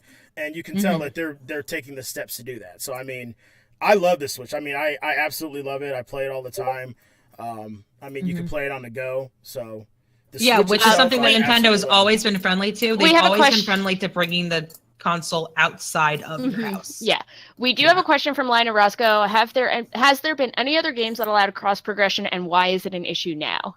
Yeah, Rocket League. Eddie, I feel like you know more about this. So. Yeah, Rocket League Go ahead. allows oh, you mean cross progression, not cross play. So, in terms of other games that do, I actually can't think of. I don't think. Yeah, Rocket League doesn't allow cross progression, and I can't think of. Maybe Music, you can name some, or anyone else in chat. I can't think of any other games that do allow cross progression, and I think that's why it's such an issue now. Because the cool thing about Fortnite is you could play it on your. I'm not going to use PlayStation as an example because I hate them right now. You could play it on your Xbox, and then you could turn around and play it on, Play it on any device PC. right now. And you can play it on mobile, and you can play it on your Switch. Mobile. And all that stuff carries over, and there really hasn't been a game like that where you can do that. But I really do think that's the future, and I really do think that's one of the cool things Epic is doing, and I think a lot of other companies are going to start to follow suit because I mean, it's cross play and cross progression is definitely the future. I think people have been asking for it for years. People have wanted it because it's not. Sometimes, sorry, I dropped my pen, and I feel more authoritative with my pen. You have been, yeah. Shaking that pen. Your wand. So the thing is, for me, I don't have anything against Xbox. I just don't like the controller. My hands are very small, but also my fingers are very weird. Tiny hands. Tiny hands. I have tiny hands, but I have very strange fingers. Like none of my fingers go straight. They're spaced really weird. So it's hard for me to do an Xbox controller because I can't hold it the right way. It hurts my hands. Right. So that's another reason. I lean towards PlayStation because my first gaming console was a PS1. So actually it was a Nintendo 64 and then a PS1. But similar, the controllers weren't too hard to hold. So that's why another reason I lean towards PlayStation is because the controllers are easier on my hand. Right. And everyone has their preferences. I shouldn't be punished for not being able to play for the Xbox because I can't hold an Xbox controller. Well, and it's Sony. And Sony just thinks we're stupid, right? Because I mean, I don't know if a lot of people realize that, but for about 15 minutes, crossplay was actually enabled in Fortnite. I think a few months ago. For 15 minutes, PlayStation players and Xbox players were playing together, and then Epic realized it was going on, and they flipped the switch, and it went away. So, and they've been telling us for months that it can't happen. It's a technical issue. And then when it happened, we're trying to. It is interesting to see. We want to It's protect interesting the to see how easy it is to enable it, though. It's very easy. It is interesting. Just a switch. Yeah. It's literally just a switch, and they just need the permission from these developers. And the these other companies. thing is that last console generation, PlayStation 3, Xbox 360, PlayStation 3 was all about crossplay. Why? Because they were losing the console race, and Xbox was like, no, bruv, we're not doing that because Xbox Live was killing at the time, and then the roles have been reversed now. Sony's on top, and they don't That's want what I was just about to say. lose that, right? It's really interesting how quickly the tables turn. So I mean, and sure, business is part of it. Xbox is losing, but at the same time, I mean, they're dunking on Sony right now. Them and Nintendo. They're making commercials about how they can play Fortnite together, and I mean, it hurts. It's hurting Sony. Despite even all the memey tweets in Twitter. Hey, you want to play together? Hey, you want to do this together? Yeah, them adding each other. Yeah. Huggy, just real quick, the Xbox Elite controller also hurts my hands because I do have a lot of problems with my hands. So that's why I can't do Xbox. Sorry, I just saw that in chat. Just wanted to touch on it. If there's no crossplay, then what is the point of consoles? And I think years ago, that was true because you didn't have crossplay because there wasn't internet capabilities. If you had a Nintendo 64 or a PS1, even a PS2, you weren't playing on the internet. You're playing by yourself. You're playing with the people in your house. I did play online with the PlayStation 2. I played SOCOM Navy it Seals. it was dial-up possible. and it was trash. Well, it was fun. It was possible. It just wasn't common. You're right. Now online play is so common. The infrastructure wasn't there. The infrastructure, the entire world of gaming has changed, and Sony needs to catch up to that because crossplay is going to be a huge part of the future of gaming, and we're seeing that happen right now. Yep. So you're saying if there is crossplay, what is the point of having different consoles? Personal preference. Personal preference. Preference. And they can still offer different games. They're still the exclusives, right? Right. I mean, That's been Yeah. Sony's biggest thing this generation, is that they're That's killing it the- with exclusives, right? That's the biggest reason why I still stick with Sony is I have an Xbox. It's at my parents' house, but I have one. I But never Sony play it. definitely comes out with superior exclusive games. The Sony Yeah, exclusives yeah. keep me in. Heavy Rain hooked me in on PS3. Zero That Dawn, Uncharted. Detroit Becoming Human. I heard that game is My- absolutely phenomenal. You can only play it on PS4. My favorite game God of series War. is Uncharted. You God cannot of get War. Uncharted on any console Last Mhm. of but Us. PS4.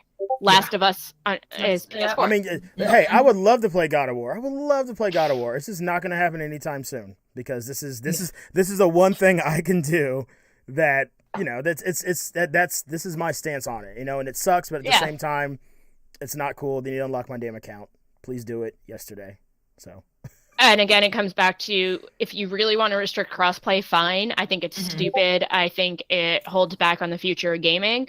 But you don't don't hold have people's an accounts hostage. you don't have a right to hold an account if And it was a that's- PSN yeah, account. exactly. Like if it's your Exactly. PSN account and they're like, "Oh, we don't want you to use it for this game Then on this unlink it. platform." Let me unlink it and link it to what I want to do. Exactly. Fine. You Exactly. shouldn't be held accountable Right. because you logged even Baggy said he only logged into his Epic Games account once on his PS4 for something. Once Yeah, to see yeah. how it played. Yeah. And Absolutely. he cannot use that account now Exactly. for And anything. there's people who literally haven't even played Fortnite on the PlayStation 4. Like, they just logged in to get that one PlayStation 4 exclusive skin. Exactly. Now they can't play on the Switch. So, Yeah. and we had no idea at the time that this would be the And that's what not happened right. because Like, of it. Absolutely. or if you really want to hold people's account hostage, grandfather in the people who didn't know that this was going to happen, let And them then- use and it, moving and then from this forward- point on, Right. don't allow it. But Mhm. like, there's so many other ways that they could have handled this, and they screwed up. Mhm. Agreed. Yeah. Agreed. It was also when you said that they unlinked that crossplay between PS4 and Xbox for that short period of time. Mm. It was also amazing how many of them are still playing with each other. Yep, Mm. Because like I know I saw that comment. Why does Xbox and PlayStation hate each other? It's not the players. it's No, the not the corporate, players. it's the company, it's, the the company. CEOs, Yeah. business. it's the all heads. business. Exactly. Yeah, It's all about just a money. business It's all thing, about yeah. finances. But Yep. the thing is, people Exactly it. who It's the money. who Mm-hmm. like PS4, like because I can't play with an Xbox, it doesn't make me want to go out and buy an Xbox. Mhm. I'm still gonna keep my PlayStations. I'm Mhm. still gonna play on them. It Absolutely. doesn't like create competition. Like I'd rather just be able to play with people, but I'm not gonna go buy an Xbox because I want to play with someone on Xbox. Exactly. Right. Or vice versa. I'm not gonna buy if I had an Xbox, I wouldn't buy a PS4 just to crossplay. Mhm. Now, as much as I think we would love to talk about crossplay platform all night, Musi has some tips on streaming. I think we should get to Musi's tips because we're all here obviously to to either watch streamers, be streamers, enjoy some video games, enjoy the community as a whole. And Musi has some great tips on how to improve your stream. And yeah, Musi, take it away. Take it away. Yeah. So basically, what I want to visit with us all about today is that as a lot of us are smaller streamers, and so we struggle with keeping chat going, retaining viewers, just being able to get going. So my first question I want to ask you guys is, how long do you think it takes for someone to develop a first impression? Seconds. Seconds, yeah. Sometimes even before you even speak with them. Yeah. Yeah, if I go into It's a 7 stream and I'm seconds. not hooked within a minute, Mm-hmm. I'm out. Yeah, and it doesn't even take a full minute. It's 7 seconds. That's all Yeah. it takes for someone to develop up to 11 impressions of you, your business, what you're about, whatever. Mm-hmm. Just 3 seconds for me. So something to keep in mind. And he's like, nope, I'm done. I'm out. So that being said, if you manage to have someone, you survive that first 7 seconds and they want to see more, we worry about the interaction after that. And one thing that I was looking at says that we average 5 to 30% interaction of your viewers. So more than likely, it's actually closer to the 5% than the 30%. And you can probably see that in your own streams. So to give that in perspective, if you have 100 viewers in your stream, that's about 5 to 30 people interacting with you. If you only have 10, that's not even a full person. That's half a person That's a to ratio. 3. That's a Um, 411. It's I am not 5'1". 4'11". I am 5'1" and a half, and I am 89 pounds, and I am a full person. so Sorry. take that, Eddie. I'm so sorry. Yeah. Totally. So Feet are kicking off the ground right now, probably. so but it's fine. Go not. ahead. We get my frustrated feet because are we on the don't ground. have a lot of interaction. Mm-hmm. I'm sorry, Lizzie, go ahead. Yeah. So, not on side. So we get frustrated because there's not interaction. We want people there. We want to be talking. We want the stuff to be going on. But in reality, it's not uncommon to have a small amount of people. So if you actually have like 10 viewers and you actually have like 5 of them responding to you, you're doing really well, even though it may not feel like it. Right. Another little interesting study that I found was actually done by a sociolinguist. And he looked at face-to-face verbal messages and percentage of information that comes from those. 7% comes from the words used. That's just the message itself. 38% is tone, pacing, and inflection. 55% of it is appearance and body language. So if we look at that, if you're playing a game, because this is face-to-face, and if we're thinking about streaming, technically, I mean, we're not face-to-face, but it's the next closest thing we can get. So it still holds true in a lot of ways. So you can be using your words and you can be talking and they hear you, but it's only that much. So if you're using like a very plain tone or you're very monotone and you just say the same, stay the same, and they're talking and it never, no inflection, like I can't even do it while I'm trying to mock it. It takes away. People will be like, what is wrong with this robo person, right? And pacing too. Like I have a tendency to talk really, really fast. And I have to be very mindful to slow down because people start to not understand. Same way if you someone that talks. Yeah, I agree with that. Yeah, it's hard. So then you have all of that, and then on top of that, appearance, which leads to the thing with Eddie and cameras and having cameras. People enjoy being able to see what the person's doing. And so if a message is being put out there about the game, about your opinions about a game, your reactions, you're going to get way more out of it by being able to tell a person's body language. If they're freaking out, if they're excited, if they're sad, if, I've played a couple of story games where I'm like sitting there bawling. And it happens. It shows part of the reaction. Yeah. And so these are, I've done it a couple times. So if you have less than 4 people in your chat, no one is talking. Basically, I mean, that counts towards, if you look at that percentage, 5 to 30%, if you only have 4 people, no one's talking, that's not surprising for the interaction just based off of what people have seen. It sucks because we want to have all 4 of those people talking to us, but it's actually not that uncommon. And then Petit Trianon was saying then appearance, voice, and for him, if the person swears or not, language can be a big part of it.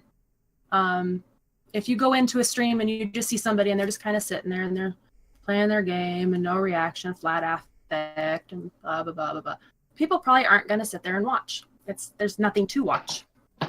If they're just there to watch the game, they could go anywhere. They could go to YouTube. They could go to another stream. They could play it themselves. Like, right. People go to Twitch because it's an escape a lot of times for people. And so they're looking for something that they can connect to. And that could be language. Maybe they don't want to hear a lot of cussing. Maybe they're okay with it. Maybe they're happy with people who rage. I personally can't stand watching people who rage because it just wears on me. Language is definitely something. So that's all things to consider.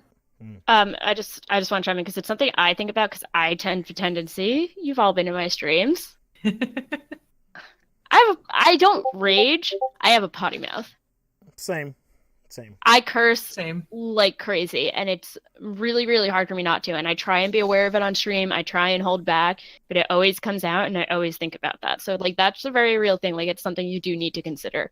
Like, even on my streams, the amount that I curse on my streams is toned down from how I am in general, too. So it's also funny because I notice in myself, I never curse. Like I rarely curse if I'm not streaming. Like in person when I'm at work. Perfect. Talking to my friends, I'm fine. Yeah, at work one time I actually screamed. I I was talking to my boss about something and something happened and I literally just went, sorry for cursing in advance. I'm just going to say it because it's stupid. Very loudly in the lab went, oh shit. And we're not supposed to curse at work. And I'm the front desk and it echoed through the whole place. Oh no. So Nice. yeah, it's a problem. Very nice. So and it's a thing that I'm aware of as a streamer. Like I try and pull back. So Musie's right. That is something to think about for sure. Yeah, Yes, you had a it's question things for to you too. consider. Mhm. Yeah. If you're talking and communicating with your team, so multiplayer games is a huge thing. Whether it's Overwatch, Siege, Fortnite, that there's a balance that sometimes can be really hard to maintain because you're so focused on the game and you're communicating with your team that's where your focus is. But the thing is, you're streaming. You are there to entertain. So you have to find a way to balance what's going on in your chat with what's going on in your match. And it can be super, super hard. And it, it's just a matter of finding what works best for you. So all of these things, you have to find your authentic self. And I'll kind of come back around to that as the takeaways stuff too. Bloodsword, I dislike rage streams. I do. I have a hard time. I can't. It's not fun watching someone be angry. But some people love them. They I will can't- sit for them though, and there are those people that love that, and that's their thing. Yeah, and I've I had think it people depends on come- the. So that's Yeah. there's a streamer for everyone. I Yeah, mean, absolutely. I've had people come into my stream. I mean, you guys all know I'm not good at any games that I play. I die all the time, and I never really get mad about it unless I'm in a bad mood, and then I take it out on that. But in general, I don't get mad about it. And I've had people come into my stream and be like, "How are you not raging right now?" I was like, "It's just not that big a deal." Like, I mean, I know I'm gonna die. I know I'm not good. So I mean, if I can find a joke in it, I'll find a joke in it. Like that's just Right. kind of how I take it. But there are people who get mad about that. And Yeah. it's like, I've had people come into my stream and I die 6 times in 5 minutes. Mhm. And they're like, how are you not furious right now? I was like, I'm just not. Right. And I know for me, it depends, right? It depends on the game the person's playing. Like if someone's playing Dark Souls, you're probably gonna rage a little bit, right? And I can understand that and I can feel that because Dark Souls is a game that's designed to make you rage a little bit, right? But I also think how the person rages has a lot to do with it, right? Because there's a toxicity level, right? If you're raging and you're just like getting pissed off and whatever, that's one thing. But if you're raging and you just start dropping N-bombs or start being sexist or whatever, like that's or throwing completely things different. or what have you. Right, Yeah. It's a right. whole nother Like thing. there's levels of it that I'm willing to Yeah. deal with and be I've like, asked all right, before, no, like not gonna you're lie. just a toxic piece of shit. You know what I mean? Sometimes So- it happens. Toxicity Correct. is definitely something different. I think another big thing about talking with And I community noticed games. Sorry, I didn't mean to cut you off. Is No, definitely you're fine. placement on your screen. I know for me, if I'm playing like Siege on my main monitor here, if I have Streamlabs say on this screen and have the chat closer to the game, I can quick glance at it instead of having it opposite where I'd be playing here and have to look all the way on this side. So I think what's placement is interesting about that definitely is big. like actually when Duke helped me build my PC and set it all up for me, like literally the first thing he did, he was like, this is your gaming monitor on your left. This is your other one on your right. Slobs puts the chat on this side. The first thing he did, he opened Slobs and he moved it to the left side. So that way, like my game is here and my chat is here. Yep. And he was like, Okay. you need to do that. That's so, how mine yeah. is. Like, yeah, I've got the main monitor, and then I've got when I'm looking at the camera, that's the screen that Slobs is on, and then the chat's on the right hand side. Okay. So it's See, like mine's the same. I have- just have to glance a little bit to the left to see chat, and then I can. So that definitely. So Yeah. I have my camera like on the very right edge of my gaming monitor. So when I'm gaming, like right now, this is the angle that you get when I'm gaming because this is where I look. Right. But then I glance at chat. My chat's like here. So I don't have to move that far. So it's Right. like, you don't want to like have to be like, that was the hard thing about streaming from like my Mac because I just had like the webcam and I couldn't really change the angle. And so it's like, I was like, my TV was here. And even people are like, where is your TV? Because like I would have to turn it and it's on top of my dresser. So I'd be playing like this. And then I have to be like, oh, what's chat? Yeah. I think placement is definitely a big thing. And It's definitely it practice. is. Yeah, it makes it tough. Yeah. Placement's huge. Mhm. And sometimes, no matter how much you interact, sometimes it's hard to get that reciprocation back from Right. chat. Mhm. And I honestly, I don't know what the answer is to that entirely because every person is so unique in how they want to. Some people don't want to interact. Some do it sparingly. A lot of people will turn Twitch on and they're doing other things and they're watching, and so they like might throw a message in as they pass their phone or their computer or whatever. And I know it can be really frustrating still, and I honestly, everything I've read and have looked into doesn't really give a solid answer. It just talks about really interacting as much as you can. I think one big thing that can help is hiding your viewer count. Because we get so stuck on that number. It's like, oh, there's only 3 people in here. There's only 2 people. There's nobody in here. It's just me. And I know a lot of people who talk about the minute that they hide that viewer count, they do so much better. Yeah.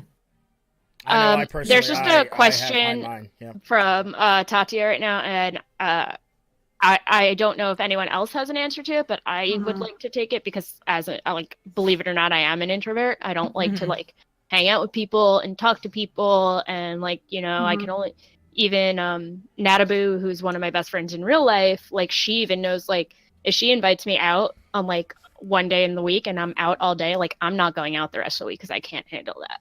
Like that's it. That's my social interaction of the week. And so the best ways to interact as an introvert that I found is I kind of just talk to myself. Like my mind runs at about 9,000 miles a minute. I mean, you have all talked to me long enough to know that. You guys get it's like, you know, I'll be like playing a game and be like, oh, but then this happened and this happened and this happened. My biggest thing that I did with streaming is anything that I think, I've just started, I'm frozen. I'll keep talking. I say it out loud. So like, you know, I'll be like gaming and be like, you know, actually I was going to watch a movie tonight, but I didn't want to do that because I wanted to like talk to people. You know, I just talk to myself. Anything that's in my head, I kind of say, as long as it's not overly personal. No, that's good.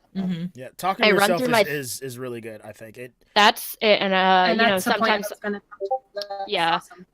That's like I'll glance at chat and if I can riff off of that, but I just kind of talk like I'm talking to myself. And I guess that's the best way, is because what I like about Twitch is that you don't have to be extroverted to be active. Like you're kind of still by yourself. So as long as you talk to yourself as if you're by yourself, you can integrate chat into that conversation. Right. And the people who want to integrate themselves, like most of my viewers have come from me yelling about Iron Man.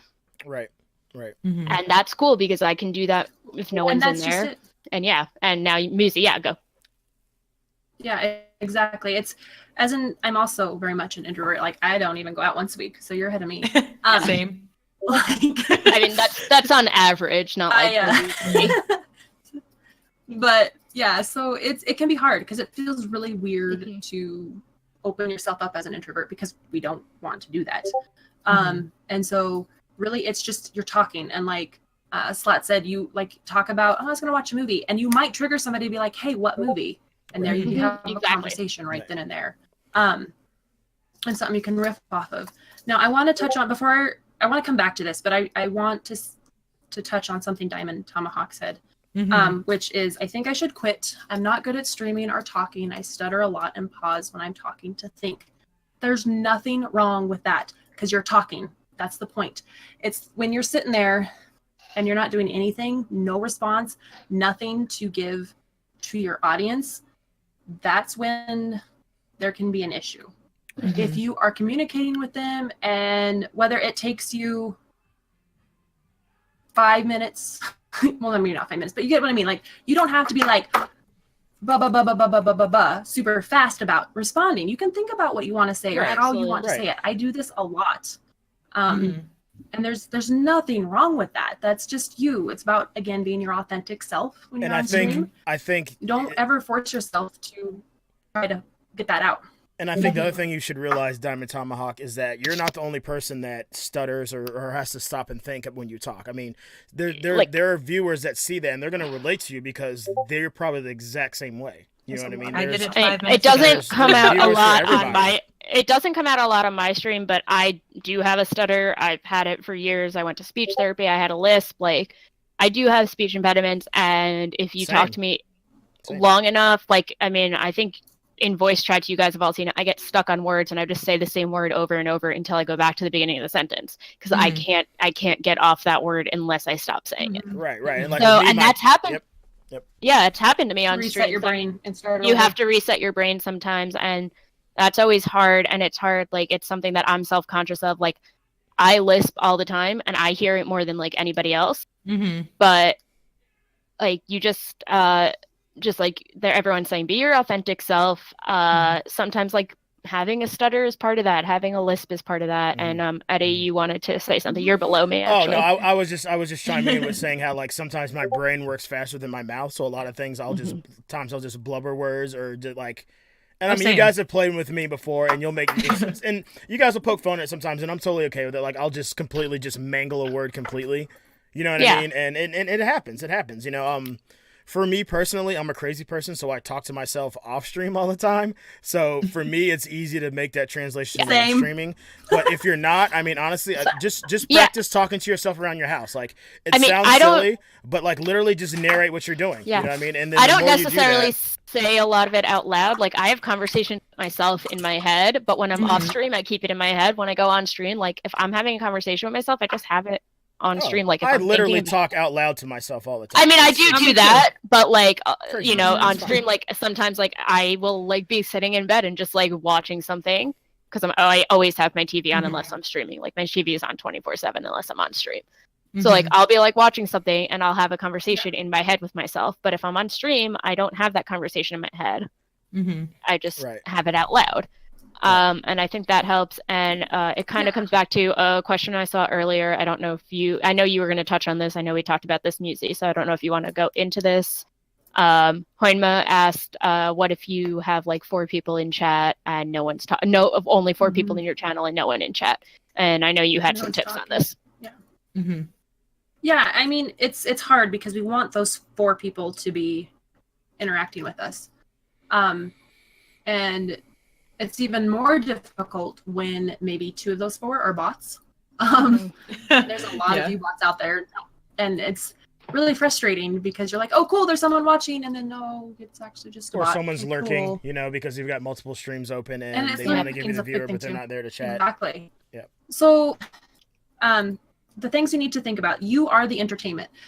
They can catch the game, like I said, anywhere. They can play it themselves. They can watch it on YouTube, another stream. So they're there because they like your personality and your take on the game. So therefore, if you're talking about your positioning, you're talking about strategy, where you're going to go next. Like in Siege, we could, if you're playing solo, you could talk about, well, last time I went through kitchen, I died immediately. So this time, let's try going in through the hall. You know, like you can just talk it out. Or you can even talk about the goofy crap that happens. Like you throw a grenade and it bounces back in your face. Like, or you see for that's yourself when you go to pick it up. That's literally stuff that I've done. Like I think most of you watch me stream Zero Dawn is like sometimes I'll keep trying to go somewhere and I keep getting killed by a Thunderjaw and I'm like, you know what? Maybe this time I just don't go that way. I'll see if there's a way around the mountain. I'm gonna do this and see if I could go around the Thunderjaw rather than having to fight it. Or like if I'm fighting, I'm like, or notices me, I'm just like, no, don't see me. I'm just gonna keep going. It's a lot of that. Couple more questions here. Exactly. Yep. Shanzi was asking about cameras and not using it. And that's fine. We kind of touched on this earlier. The thing with cameras, not using a camera. So if I go back to that talking about verbal messages, and that's all we're hearing with one stream. A lot of what we get is either from your tone, pacing, inflection, and appearance. Well, if you take the appearance factor out, you have to rely on your tone, your pacing of your speech, your inflection. So again, you just have to be very mindful that you're not talking monotone and saying nothing really important and becoming a robot. Like you need to have that inflection. If you get excited, get excited. If you are mad, you can get mad. Like you can, your voice. That's the beautiful thing with the human voice. Is it has. I mean, exactly. You can do so much. Mars yells in Rocket League. Eddie does. I yell all the time. Like even like when I yelled at Eddie just now about being 5'1", Baggy said in stream, he was like, "Ow, my ears!" Like I'm loud. I'm a loud person, and I just kind of embrace that. Like at least like once or twice a day, I get loud when I get excited. At minimum, once or twice a day, somebody will be like, "Ow, my ears" to me. Right. Oh, I Right. apologize ahead of time. Exactly. I just So Well, I mean, I don't change that about myself. can It's just happen. kind of how And I it think is. the other thing that maybe you should No, think about and- is that yeah. no webcam's cool, but you might have to talk a little bit more than someone who does have a webcam because that's one less that's Sensory one less thing that you're sensory giving them. exactly. Thank Way you, to Mars. connect. One less sensory for them to connect to you. So they can't What- see you. That's fine, but you're probably gonna have to talk a little bit more to engage those people. But Compensate. like I said before, there's people that like people that don't webcam or talk a lot. Yeah. Maybe they just want you to What's, shut the hell up and watch the game. You know, those people Something- are out there too. If So. you're Something interesting that I've seen just Prismac doing is he'll start his stream with no webcam, and he has people come into his chat, and he's like, if you want me to turn my webcam on, you have to vote. Oh yeah, he was just doing that yesterday. Yeah, he's been doing Yeah. it for a couple of days, and I think that's good for people who maybe don't feel comfortable on webcam or in their stream. It gets people engaged in your stream. It gets people like, oh, there's something to kind of work towards. yeah. And then once you turn your camera on, like you're already warmed up to your stream. You're comfortable, like you've been Very going true. for a while. Mhm. So that's been an interesting thing that I've seen. So if you're not comfortable on webcam, you can maybe try something like that. I've seen it been working for Prismac the last couple of days that he's been doing it. So Absolutely. just For sure. another option. And another option, if you want to have like that expressive character in the corner, but you don't want to be the expressive character, there's things like face rig Mhm. that you can use. Mhm. That then you have like the cute little hamburger or whatever in the corner, and there's lots of options, but that doesn't mean you have to have a cam at all. Just like we've been saying, you just keep in mind there you have to work in a different way. Right. It's not necessarily a bad way. It's different, and you have to approach things differently. Huggy was asking about telling small streamers dealing with the emotions on thinking streaming full time is easy. That's kind of a whole different subject, but just real quick. I mean, for somebody who doesn't know what the job entails, they're going to possibly think that that it's easy until they get into it. I don't know how many times I've started a job thinking, oh, this will be super easy. And then you're like, oh, just kidding. Right. Like, Yeah. So it comes with experience. And that's something we can talk about more possibly on another. Yeah, I was going to say, I think that's time. something that I think is better for like another stream because I think there's a lot to get into on that Yeah. one.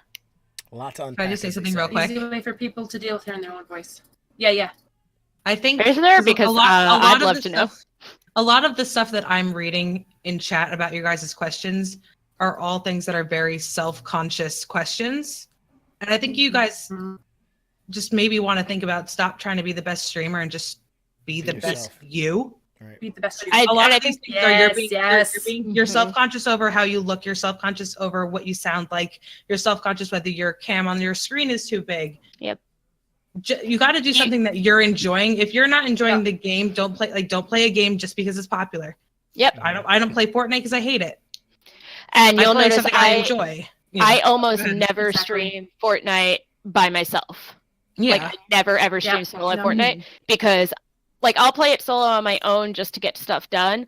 But if I'm streaming, I won't play it solo because it's not good content because I die in the first 30 seconds. Mhm. And but like not even that, I don't enjoy it. I get annoyed, I get Yeah. frustrated. Mhm. Like if I play with my friends, like I don't care Right. as Mhm. much. So Right. it's like you have to think about stuff like that. And then sometimes for me, I know like I have days where I wake up and I just feel like I want to stream, but personally, Mhm. like self-consciously, I feel gross. Mhm. Like I'm like, my hair looks weird, my face looks weird, like this is acting up, that's acting up, my back hurts, whatever. Mhm. I do little things to kind of make myself feel a little bit better about myself. And those are days like I don't wear a lot of makeup. I'm not a makeup-y person, but like, Mhm. sometimes I want to stream and I don't really like how I look. So like I do my makeup and I do things because I'm like, okay, I'll feel a little bit better. And it makes me feel slightly more comfortable. So sometimes you just have to like find little things like that that make you For sure. feel a little bit more comfortable on days that maybe you don't.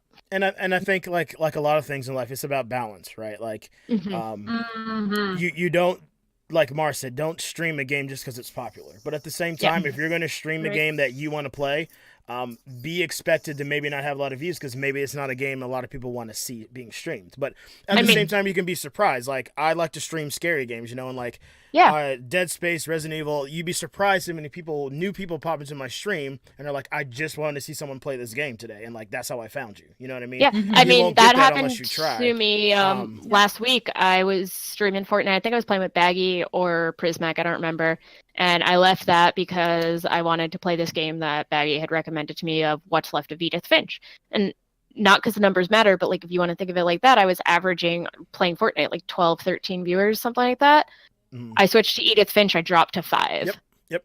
But I didn't let that stop me from playing the game. I was really enjoying the game. I loved the game. I thought it was interesting. And I got people in my chat who were like, I'm really just looking for people to play this game because it's a really interesting game and I like to see people's reactions. So you have to think of like, if you want to play a game, just play it and you will find people who will like stay because they don't care about the game. They just like how you play games. For sure. And then you'll also find new people who are always down to see there be like new people playing games that they love. Right. Yes. You should definitely try to stream game. Like, everyone knows I love Siege, but I rarely stream Siege because it's like you said, I don't think it's great content. I'm focused.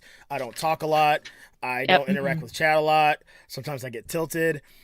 It's just not. It's not a good game for me to stream personally. Now, there's some other people in Twitch crew that do stream it and do a great job of streaming it. Mars, I think you do a really good job of streaming it. Bojangles, I think he does a great job of streaming it. And Train and Rambo. Well, Train streams everything great. So that's he's a bad example. He's hyped for everything, but when he started, he mostly did Siege, and he was like really. He was a great streamer for Siege. So. Yeah, I think you guys need to stop focusing on what is so wrong about yourself and just be yourself. Because there's nothing wrong. There's nothing wrong with you. You're your own worst critic. You're the only one who thinks there's something wrong with you. It's kind of like enemy. It's kind of like I said, is like things that I kind of get judged for, like in real life, like when I ramble about TV and movies, people are always like, you need to tone it down. That's gotten me a lot of like people who continue to come back to my stream because I have people who are like, oh, did you see this movie? Oh, do you watch this show? Oh, what do you think about this? And even though like I get kind of aggressive and I get passionate, I yell at people. I don't ever tell people their opinions are wrong because they're not. Everybody has their own feelings.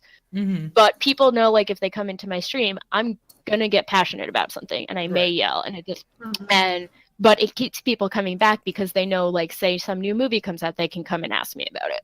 Odds are I know exactly. So, that's just part of being me.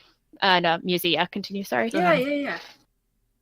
No, that's fine. I wanted to touch on. I'll come back to that in just a second. But I want to touch on Bloodsword real quick. He has a great point. He tells his friends to do streaming as a hobby. Absolutely. Don't think of it as a career. If you're thinking of it as a career, you might be discouraged because you're not making money. And that's so true because even some of us, like myself, I am a hobby streamer. Like I only do it because I have fun doing it. I have no intention of going full time with it. Other people would like to go full time with it. The problem is then you start getting focused on those numbers and those milestones and you have to hit those. Unfortunately, they're a thing that we have to look at. But it's so easy to get just focused on those that we get discouraged or disheartened, and then we start getting cranky on stream because we don't have 10 people talking to us at one time. And we didn't get a resub or we didn't get this or didn't get that. And it can be devastating and get us down and get us to where we don't want to stream. I know when I tell people, and I'm sorry, I didn't mean to interrupt you. Sorry. No, you're good. I mean, I think this is a topic that a lot of us this is a topic that all of us have a lot to say about because we're all streamers. So that's, I think, why we keep kind of butting in. It's not, we're trying to cut anybody off. It's just, we're very aware of these things. I just want to say that when I tell people that I'm a Twitch streamer, they, inevitably the question is, well, how are you doing? Or what happens if you don't make it? And I'm like, at the end of the day, I'm doing what I'd be doing anyway. I just turn a camera on when I do it. I enjoy playing video games. You know what I mean? And that's exactly what I say. I'm going to play video games every night. At the end of the day, if it doesn't pan out, I'm still doing what I love. So. And that's exactly what I say to people is like, I work freelance. So my schedule's all over the place. Like, sometimes I'm free for 3 weeks. And like this week, you guys know, I've been working all week. So it works for me. It's like something just fun for me to do. Like when I'm not working, I'm probably going to be playing video games anyway. If I could do it on stream, meet new people, hang out. It's not about making money. It's more just like the environment, and it's great. And it's like, yeah, okay, that's an added bonus. None of us can lie about that. Yeah, It's for not sure. it's not bad to have a little bit of extra cash, but it's not the goal. And if you do really want to think of it as a career, I think the hardest part is, especially in the worlds that we live in, is social media branding. It's more about branding yourself than it is about the money. Like Exactly. if you can brand yourself perfect. well, you'll be able to make a career out of it. And that's really what it comes down to. Exactly. And that's actually that beautiful segue, because that's what I want to talk about now is you have to create your own I felt like you personal did. That's brand. why I stopped. Yeah. Yep. So what you have to ask yourself, what kind of streamer are you? Are you the one that rages? Are you the quiet, chill one that just kind of does story games? That's me. Like, are you the amazing pro player at Overwatch or Siege or like whatever? Mm-hmm. What type of streamer are you? And as you do that, you have to figure out what your voice is. And if that is somebody who maybe takes a little bit longer to process what they want to say and get it out, that's great. That's your voice. That's you. If you are the person that can quickly quickly respond with the perfect answer, the wittiness, or the clever quips, that's your voice. So at the end of the day, you have to be, again, your authentic self. I keep coming back to this. You have to react naturally to whatever it is you're doing. If you force it, people are going to know. People can tell a fake person real quick.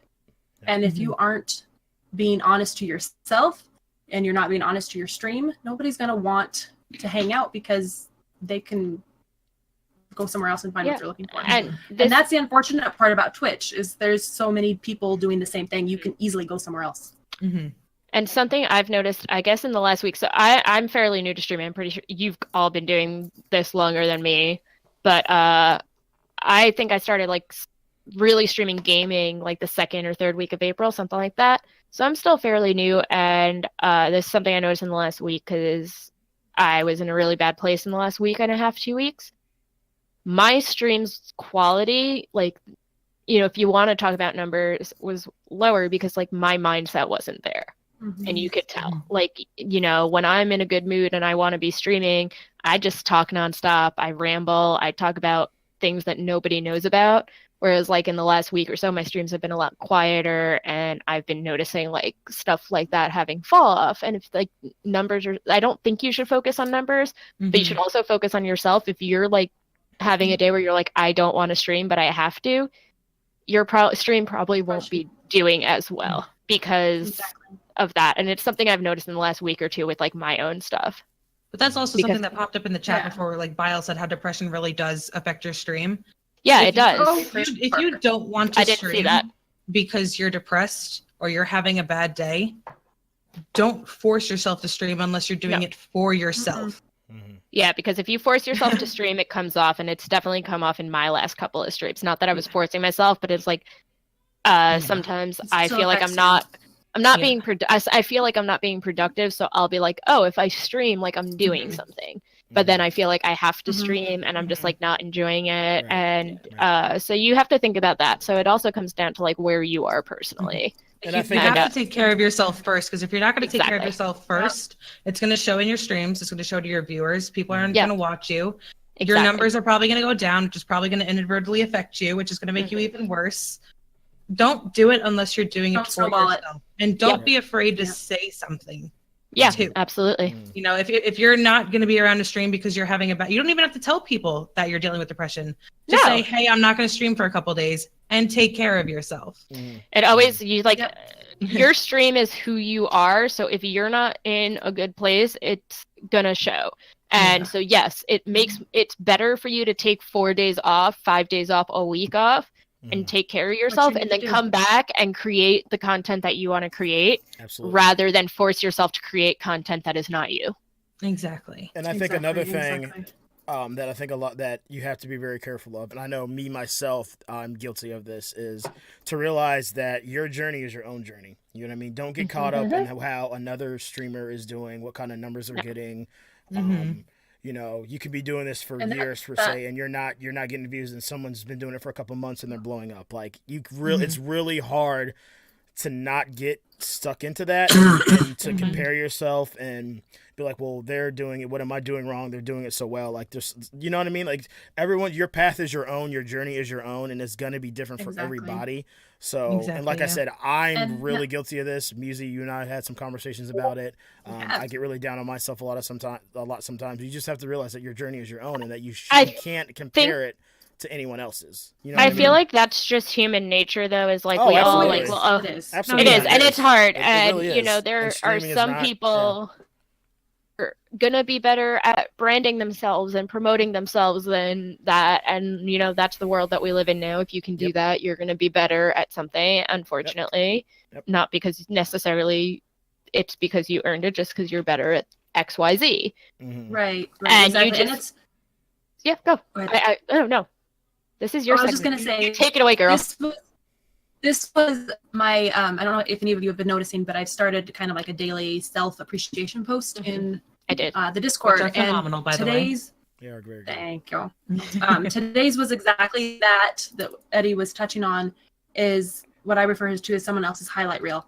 Social media, it's so easy to see all those cool things that people are doing. The new car, the new house, the new job, the new boyfriend, girlfriend, whatever. Like, but you have to remember that's their highlight reel. They're choosing to show us those things. If you want to And relate what we that don't to see, streaming, is no one's going to share, hey, I had one person in my stream. Yeah. no, exactly. They're going to share, I had 50. Nobody's going to do that. Mm-hmm. I had And, 50 and then I got 30 subs. Like, they're going to share those numbers, which is great for them. But that's one when stream out of what, the 10? ones that were struggling. Exactly. And the ones of, you know, for those of us who are struggling just to maintain 4, suddenly we're going, well, shite, what am I doing wrong? Mm-hmm. In reality, we're not necessarily doing anything wrong. Mm-hmm. I censored myself. No. I know. I wasn't laughing just because I say that sometimes and it just continues. Sorry. So it's hard. So that's something to remember too, is because that can sit in our mind when we're sitting in a quiet stream and nobody's really hanging out, and we're like, well, I know so and so currently probably has 30 views right now, and blah blah blah. Mm-hmm. And we can't do that. We have to do our best, and it's really hard because it's so much easier to focus on the negative stuff. We focus, you know, if you think about a trip to the store and somebody yelled at you, that sticks with us the rest of the day instead of thinking about the person that held the door open so we could get out. Yep. Like, Mm-hmm. it's so easy to focus on the negative. So it's a real mind shift, and it can be really hard at times, but you have to do your best, and it's not perfect. Perfect doesn't exist. You just have to do your best to stay focused and positive as you can. Mm-hmm. And then, sorry, never mind. I had a thought. It just went away. If it comes back, let me know. Yep. Also, the big thing is a lot of these streamers that you see that are getting big either quickly or not quickly, they might have just gotten lucky. They might have just had one person who found them, you know, invited them into something, blew them up, and they got lucky. But you also have to realize they were where you were at some point, sitting there with 2 views, 3 views, nobody talking. Yeah. And you know, the whole point of like why most of us are here, and I know this is cheesy as hell, but you know, is to support each other. That's my thought. Okay. Why are we cheesy at going all. to get mad and, you know, shit on other people who are doing well? Right. We want them to do well because we want to get there too. And when we get there, I know if I was ever to get like, you know, 50, 60 people consistently in my chat, I don't want to be that person that people hate just because I have people in my chat. I'd be dead. You know, like Right.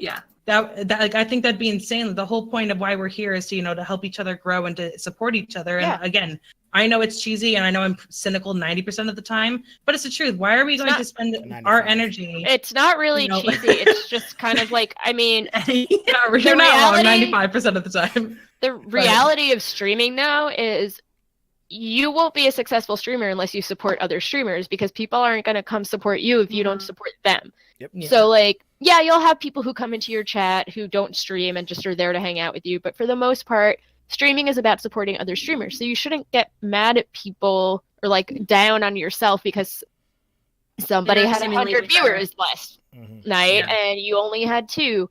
It's like you should support those people and be happy for them, because maybe somewhere down the road, like they can support you, and like that maybe shouldn't be your mindset. But I mean, it's the reality of streaming. It's all about the way, if you want to be successful as a streamer, you have to support streamers. And that's what's great about communities, stuff like Twitch Crew, because You engage with those Networking. communities, you talk to people, yeah. you make friends, like not even like outside of streaming. Like, I mean, I talk to most of you guys outside of streaming. Mm-hmm. So you make friends, but you also have people who like want to support you because they A, like you as a streamer, and B, like you as a person. That's what makes communities great, and that's what makes streaming great, because it's all about supporting people and not so much Absolutely. being like, Exactly. you know, being mad, like upset with somebody because No, they for sure. got somewhere better, like somewhere you wanted to be first doesn't sure, help for you sure. get there. Again, I think it's a self-critic thing. Yeah, absolutely. It is. It is. And it's so easy to get down on ourselves. It's human nature. It really is. I'm Of just course. stream of consciousness and so- here. You have to take that step back, that moment. And this is probably gonna sound super cheesy to most of you, but there was a former monk that was talking about his training, and when he first walked in, he's watching this 10-year-old monk teach 5-year-olds. And after the class, he was talking to them, to the teacher, about what they learned. And the teacher asked him, well, what did you learn? And he's like, my ABCs, 1, 2, 3s. What did they learn? And he was talking about breathing. And the thing is, and that he talks about, is that the one thing we're guaranteed in this life is our breath, from the day we are born to the day we die. And if you think about when we get angry, what changes? Your breath. If you get excited, your breath. Like, when mood shifts, your breath changes. So if you feel yourself starting to get frustrated, if you can just allow yourself that moment for you to take a few breaths and go, okay, this is a thought I had, so-and-so's doing better than me. Okay, it's a thought. Is it true? Are they really doing better than me? Is it helpful to me right now? No. So, okay, cool thought, but I need to do what's right for me, and that's moving on to the next chapter of the game. Or, it comes to self-care in a lot of ways. Stopping to take that moment and say, you know what? I am lying to myself right now, which we never want to face. And saying, I'm good at what I do. And by God, I'm going to do it. Let's see, Blood had a comment. I also consider streaming a financial investment. Invest in the streamers I love both financially and emotionally. Very good. Not in hopes for monetary return, but for an emotional return and perhaps a new friendship. Exactly. Absolutely. I agree with that 100%. Like Slott was talking about. And that's a really good point. It's creating those friendships. And I think and I think it leads to another point, is that in the stream game, as I guess the kids would call it, you're going to encounter a lot of different kinds of streamers. You're going to meet those people that you put that in financial and emotional investment in, and then you're going to reap the returns of that. But you're also going to come across some people, you're going to invest in them emotionally and financially, and you're not going to get it back. I mean, there's some streamers out there, there's some people you're going to come across who are in it for themselves, and they're good at putting out the air that they care and that they want to do the same for you, when really they're not there to do that. You know what I mean? And I think that's something you have to be prepared to do as you kind of grow and recognize. You get to know. Right. And I think it's good to be able to recognize when that's happening and realize that streamer probably isn't worth your time. You know what I mean? Yeah. Exactly. So, yeah.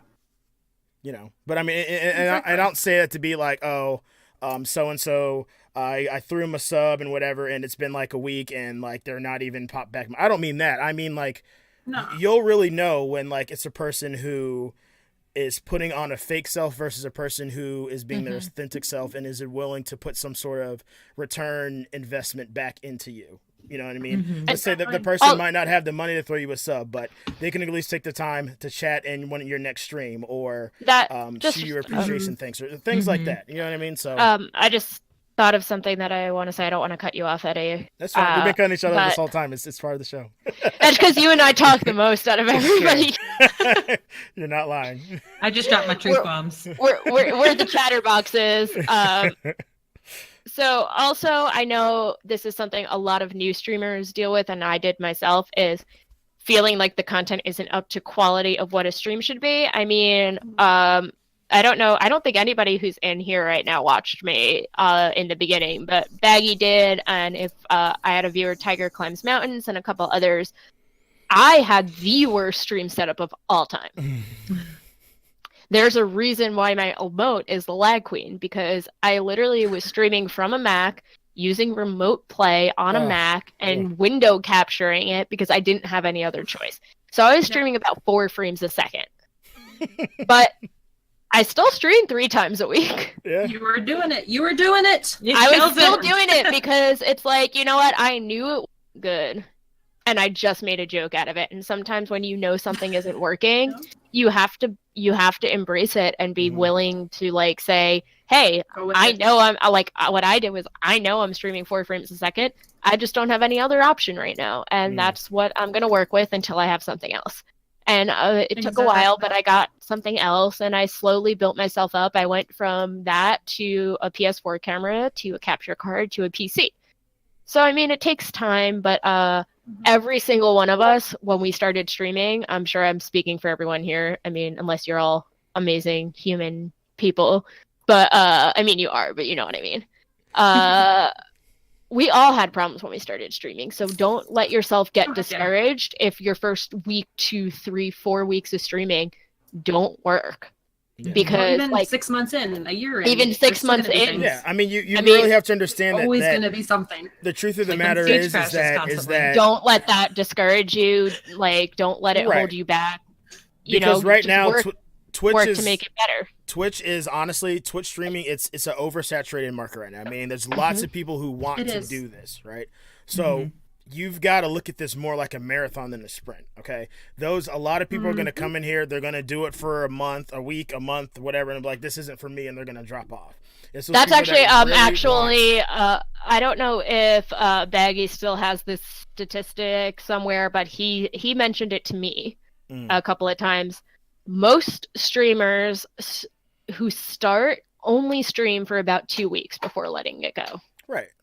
That is the average. Average streamers will not stream for more than 2 weeks because they don't get the viewers, their setups aren't right. You know, whatever it is, the average length of it is 2 weeks. And if you make it past 2 weeks, then you're probably going to keep streaming no matter what. So that's something to consider too. Like if you're 2 weeks in, 3 weeks in, 4 weeks, 7 months in, it takes some time sometimes, and it's not something to get necessarily discouraged over because the average statistic is that's the average. People give up after 2 weeks. And I think it's really important, like I said about before, is to have balance. It's like I think it's a good idea to not get too excited if you have a 20-view stream, and not to get too bummed out if the next time you've got a 3-viewer stream. You know what I mean? It's all about balance. I know I've had a couple of streams where I've hit 20 plus. You know what I mean? But I've probably had more streams where I've probably been 7 or less. You know what I mean? I've had streams where I have 24 as my average, and I've had streams where my average is 3. Right. You know what I mean? And you can't get too, you shouldn't let yourself get too excited or too negative. You need to stay in your zone and try to put out the best content you can. You know what I mean? And people are going to come to see you eventually. I just think it's really important, you know, to realize that this is a journey and it's going to be more like a marathon than a sprint. When I started this, before I found Twitch Crew, I didn't even expect to hit affiliate for like a year, if not more. That's what I told myself, because I was just like, this is going to be a grind, and I was prepared for that grind. Now, I got lucky. I found Twitch Crew, and I got affiliate a lot quicker than I ever would have thought. You know what I mean? But that doesn't change the mentality. It's still... I still have a long way to go. You know, I would like to be a partner one day. I would like to, for sure. you know, I have goals, you know, but you just have to realize that it's not going to happen overnight. You know, I don't think I would want it to. If it did, it's just, you're not going to appreciate the journey as much, honestly. So we can touch on Luch's comment here in a second, but I just want to give an example. I pulled up Fortnite real quick because I was curious. The top streamer right now has over 40,000 viewers right now. Exactly. The thing is, because when we have a 4 versus the 40,000, we're thinking, God, I want to be that guy. But in reality, as Eddie said, we're on our own journey and we're here. And I shouldn't even do it this way, because this shows that this is more important, right? Because of the height. So better yet, think of it linear. They're further ahead than we are, right? And we're back here. That's no different. Like that's not better or worse. It's just different. Maybe they've been doing it 5 years. Maybe they've doing it whatever. They put in more time. So for us to want to be here within a day isn't realistic. And for those of us who do want to perhaps reach partner and have that 40,000 people, I can't even imagine. You know, we have to keep in mind okay, I got 4 now, I got 5 now, I got 6, I got 10, and just enjoy it as you go. It's the journey. Right. If you focus on what's around you in that moment, you can enjoy it more. Absolutely. And if you're enjoying it more in the moment, your viewers will see it. They will enjoy hanging out more, and they'll start interacting more. And so to kind of cap off, just stay as interactive as you can with those that you have. If nobody is interacting with you, just keep talking. Keep it going. Talk, talk about what's going on in game. Talk about what's on your mind. Like, man, I should have ordered pizza. Like, whatever. Just keep the conversation going. It's like, oh, dang it, I should have picked up the cats in the ceiling. Exactly. When's Archie gonna jump on me? Yeah. It doesn't have to be important stuff that you're talking about. Just keep talking at your own pace, at your own what you're comfortable with. And it's really hard to talk to yourself because oftentimes talking to yourself is associated with being like a crazy, like somebody who has something wrong with them. But in this situation, it's not, because you are the entertainment. So by responding authentically to what's going on and being authentic yourself, you can't go wrong. You just have to keep pushing forward and doing the best that you can in that moment. And some days are going to be great, and some days maybe not. Maybe you have one person hanging out with you, but that doesn't matter. Like, that one person is giving you their time. And that is amazing, because in this world, we are so fast paced. We have to have the immediate answer. I mean, how many times you're like, oh, I can Google that and get the answer immediately.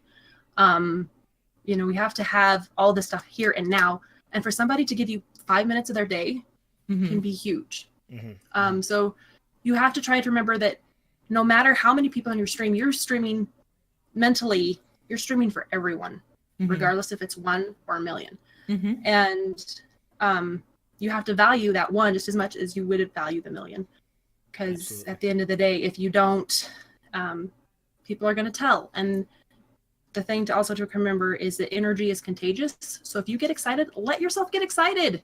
Don't hold it back. If you're mad at the game, you can be mad. Like, we've talked about the raging and stuff, but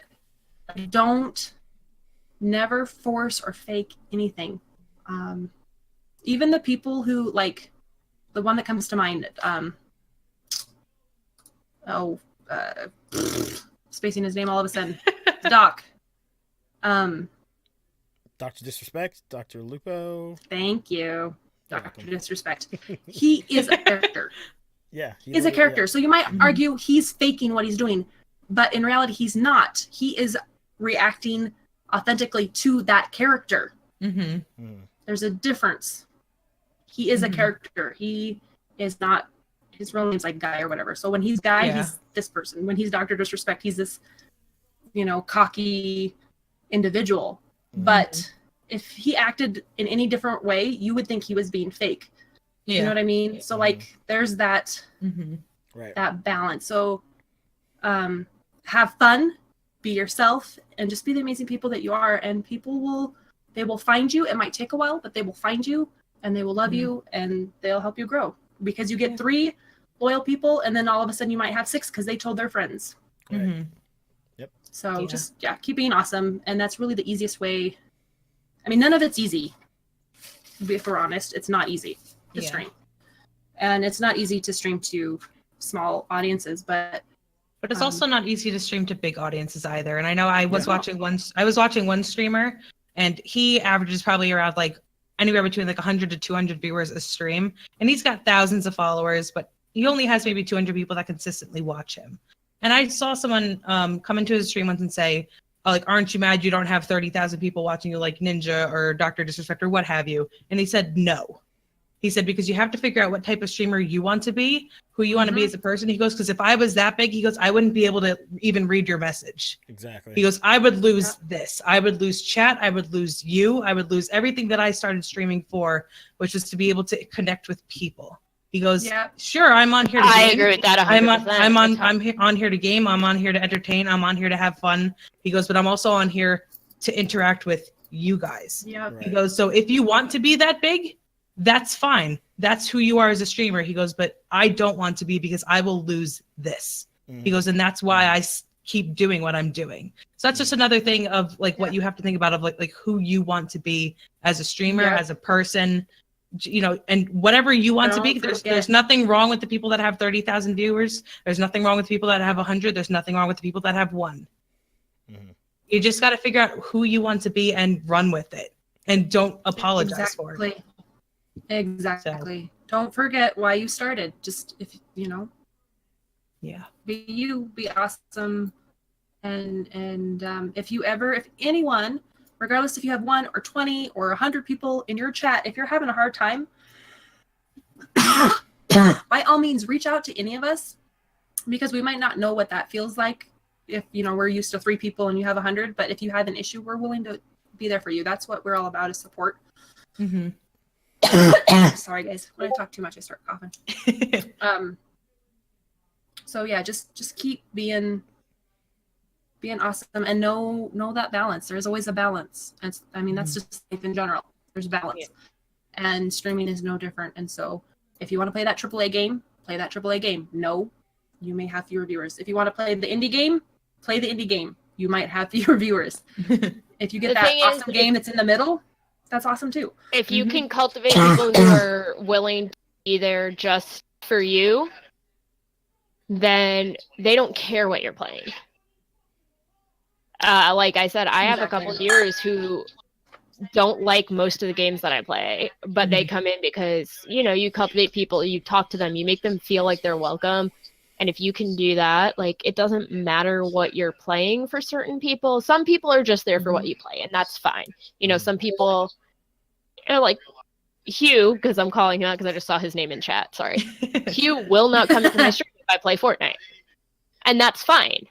He'll come into my stream. He'll go to anybody's stream playing Fortnite. True. Right. But that's his thing. He won't watch Fortnite, and that's fine.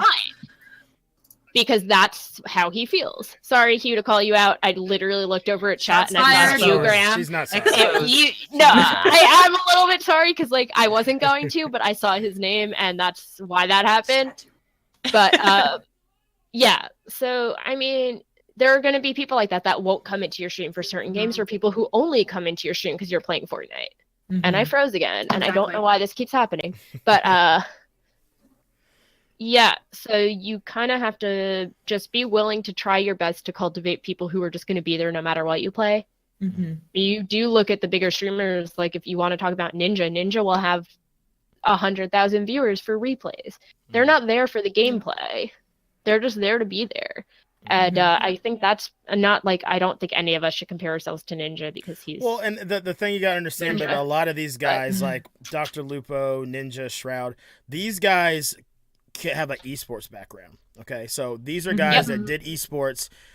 You retire from esports at like 25 or 26, and when they made the jump to Twitch, they're literally bringing thousands of followers with them. So you really can't compare yourself to people like that because it's a completely different journey. They come with a built-in audience, literally, because they're already on. You should not be comparing yourself to people like that. So I mean, I was just using it as an example of that's just something I wanted to say and I was holding on to for a while. Is that when you see those people with literally over 40,000, 50,000, 100,000 views, you know that's literally a completely different echelon.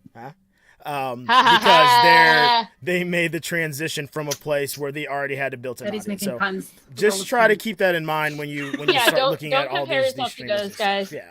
All I was trying to say, not to compare yourself, is just those guys have cultivated people that will watch them even if they're not actually live. Yep. Exactly. And that's kind of what you have to think about, I guess, is like you just want to be yourself enough to have people that just come back to see what you have to say that day. And less about the gameplay and more about who you are. And it comes back to being, as Musichele has been saying, your authentic self. Yep. I was waiting for you. And I want to end this. No, I know. I paused. I was looking at you smile. It's like, oh, what a nice smile. I want to kind of end with a couple comments that I haven't been ignoring. I've just been waiting for a good time to bring them up. And that was Luch's comments. He said, streaming is supposed to be for fun, whether you're making money or not. It's all about letting people see you enjoying playing games and letting people see your joy. It's also about making new friends and meeting new people. That's what he thinks streaming is all about, which I wholeheartedly agree with. If you happen to make money in the end, just a perk. It's icing on the cake. But the joy and being there for the people is first. He plays Heroes of the Storm. It's a bigger game that I think a lot of us have heard of, maybe not played, but we know of. Yeah. But it's a bigger game that's streamed. So just getting that 1 or 2 people makes his day. Streaming a bigger game and getting 1 or 2 or sometimes no viewers is discouraging. But you have to look at the positives. So if the 1 or 2, that's the positive. If you didn't get any viewers, but you felt you had a good stream and good games, then that's the positive because you'll get noticed. Just keep putting in the hard work. And I think that both of those sums up perfectly what we've been talking about. I agree with that 100% because it's like sometimes some of my favorite streams are where there's only 4, but I had a great stream and it doesn't matter the viewer. And then other times, like when I have higher viewer counts, I feel a little overwhelmed and I don't feel like I'm connecting to like people that have been there since. So it's like there's a balance, but like as long as you feel like you had a good stream, if you had fun, if you enjoyed the people in your stream, like that's all that matters. Yep. Exactly. Sorry, Chatterbox Slot has taken over. No. It's good. It's good. It's a good sum up. So I think this is a good time to ask for any Q's from the audience. If anybody has questions, comments, concerns that they'd like to share with us at this point. Any suggestions? Anything? Suggestions. My co-host throw is back. anything at us. Co-host She went and got co-host number 5 is here. I have my number big, 5 is my back. big mug. Her fake mug. I'm so Tony excited. says hi. I still have the tag on this, so I could sell it one day, which I never will because I love my man. But if you've all been really great at asking questions in the moment, but if there's been something you've been hanging on to, then wad it up, throw it at our faces, and we will answer it to our best of our ability. I do need this paper for work. I need to stop doing that. I'm wasting paper that I really can't waste.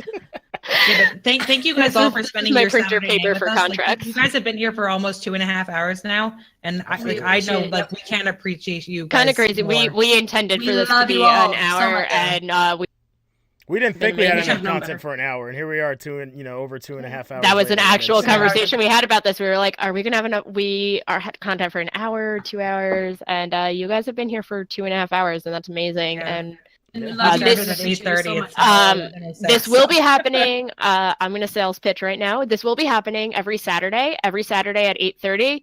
I believe Eddie, Mars, and Musi for the most part. I know Mars won't be here next week, I will not. but for the most part, they are going to be our 3 main hosts. I cannot do it because my schedule changes too much very abruptly. I will be a floating host, and we'll have multiple floating hosts, and that includes mods and Twitch crew members.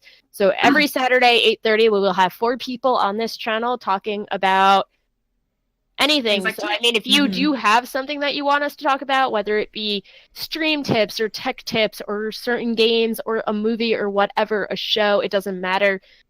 Voice it, put it in community suggestions. We will see it. We will DM talk us. about it. DM us, whatever you want to, whatever is best for you. If there's something that you want to be talked about on this, absolutely reach out to us. But every Saturday at 8:30 on this channel will be Crew Talk. It is going to be consistent. So please tune in. And also, please don't forget that on Friday, the 20th, we will be having our first Overwatch tournament. So if you do play Overwatch, if you're a noob, if you're a pro, if you're new to Twitch crew, whatever the case is, sign up, find a team. If you don't have a team, go to the welcome desk, assign yourself the Overwatch role, ask somebody for a team. I'm sure people are out there looking for them. So Absolutely. be part of the community. We'd love to have you. And it doesn't matter your skill level. We're all just here to have fun. So Yep, and Friday will be Overwatch, and Saturday will be another Crew Talk with And Eddie, everyone here Musi, is- and some. We're all Yes. either mods or admins here, so like if you guys are having trouble viewing the role or anything like that, just let us know, DM us, and we can always help you out with that sort of thing. Message any of us. We have Eddie is an admin, Musi admin, and Mars and I are mods. So we all are out here to help you. Please never feel like you can't reach out to us privately. We're always Exactly. I think Baggy did also post in for the anything. announcements page Even if the you're just like, hey, my day calendar. sucks and I want someone to talk to. Yeah, and I think Calendar, the calendar. is in announcements. It should Yeah, be. so the calendar should be in the announcements channel in our Discord.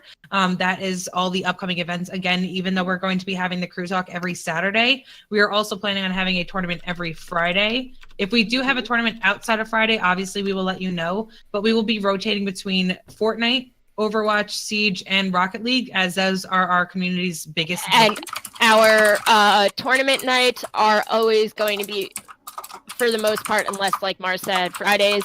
And typically we do 9 p.m. Eastern, 6 p.m. Pacific, so that way most people will be home from work and available to play, and unless, you know, like other situations arise. But for the most part, 9 p.m. Eastern, 6 p.m. Pacific, every Friday we will have a tournament. Yes. Yeah, so don't be It will always guys, be cast. They will all be cast on this channel. So if you're not already following and you do want to see some of these tournaments, drop a follow, because this is where we'll be casting them, and we'll have different casters for each thing. Because we have people who are Siege experts, we have people who are Fortnite experts and Rocket League experts, and so we have a lot of. We're always willing, and if you want to cast something, absolutely reach out. If you think you'd be good to cast a tournament, or if you have a game that you'd like to see a tournament for, reach out to any of us. And I also believe in the announcements page is a link for our Twitch crew merch. If you guys are interested in getting t-shirts, hats, I think there's sweatshirts. And we can there's a repost bunch that of link. stuff. If you can't find it, just let us know. We will repost it. But Yes. there's shirts, hats, hoodies. There's tons of merch. A couple people already started getting them. Yeah, So that's super exciting for everybody. So Very there is exciting. Twitch crew merch. We also do have if you haven't seen it yet, we do have a TwitchCon discussion channel. If you are attending TwitchCon, let everyone know. I know I'll be there, and Eddie will be there. Baggy will be there. I'm there. Musi is there. Musi will be there. I forgot for a second. Musi will be worries. there. There's a lot of people in Twitch crew who will be there. Mars will be there in spirit. I will FaceTime her and make sure she is part of it. Yay. Yeah, there's a lot of people. So if you're thinking of going to TwitchCon, go into the TwitchCon folder, see what people want to say. On Twitch crew. I like it. I like it. All right, y'all. Yeah, it's great. Again, thank you for your support. We appreciate Yes, you. thank you, everybody. We Love are you gonna all. send a real hefty raid over to Fatty Twitch raid. crew member. Fatty raid. I don't say it anymore because Blastalin. Baggy put it on my bingo card. So I won't say it anymore. Blast. Oh, We're headed to no. see Blast. We are going to Yes. send a nice hefty raid to Vlast. Yes. Oh, Blastillion, great dude. great person, great member of Twitch crew. Get your hype emotes ready. I want to Get- see Get them ready. I want to see everything. I wanna see all of them. Everyone in Twitch crew has hype emotes except for but I don't. yeah, get your hype emotes Bye. ready. Thanks, guys. Bye. Tony says bye. bye.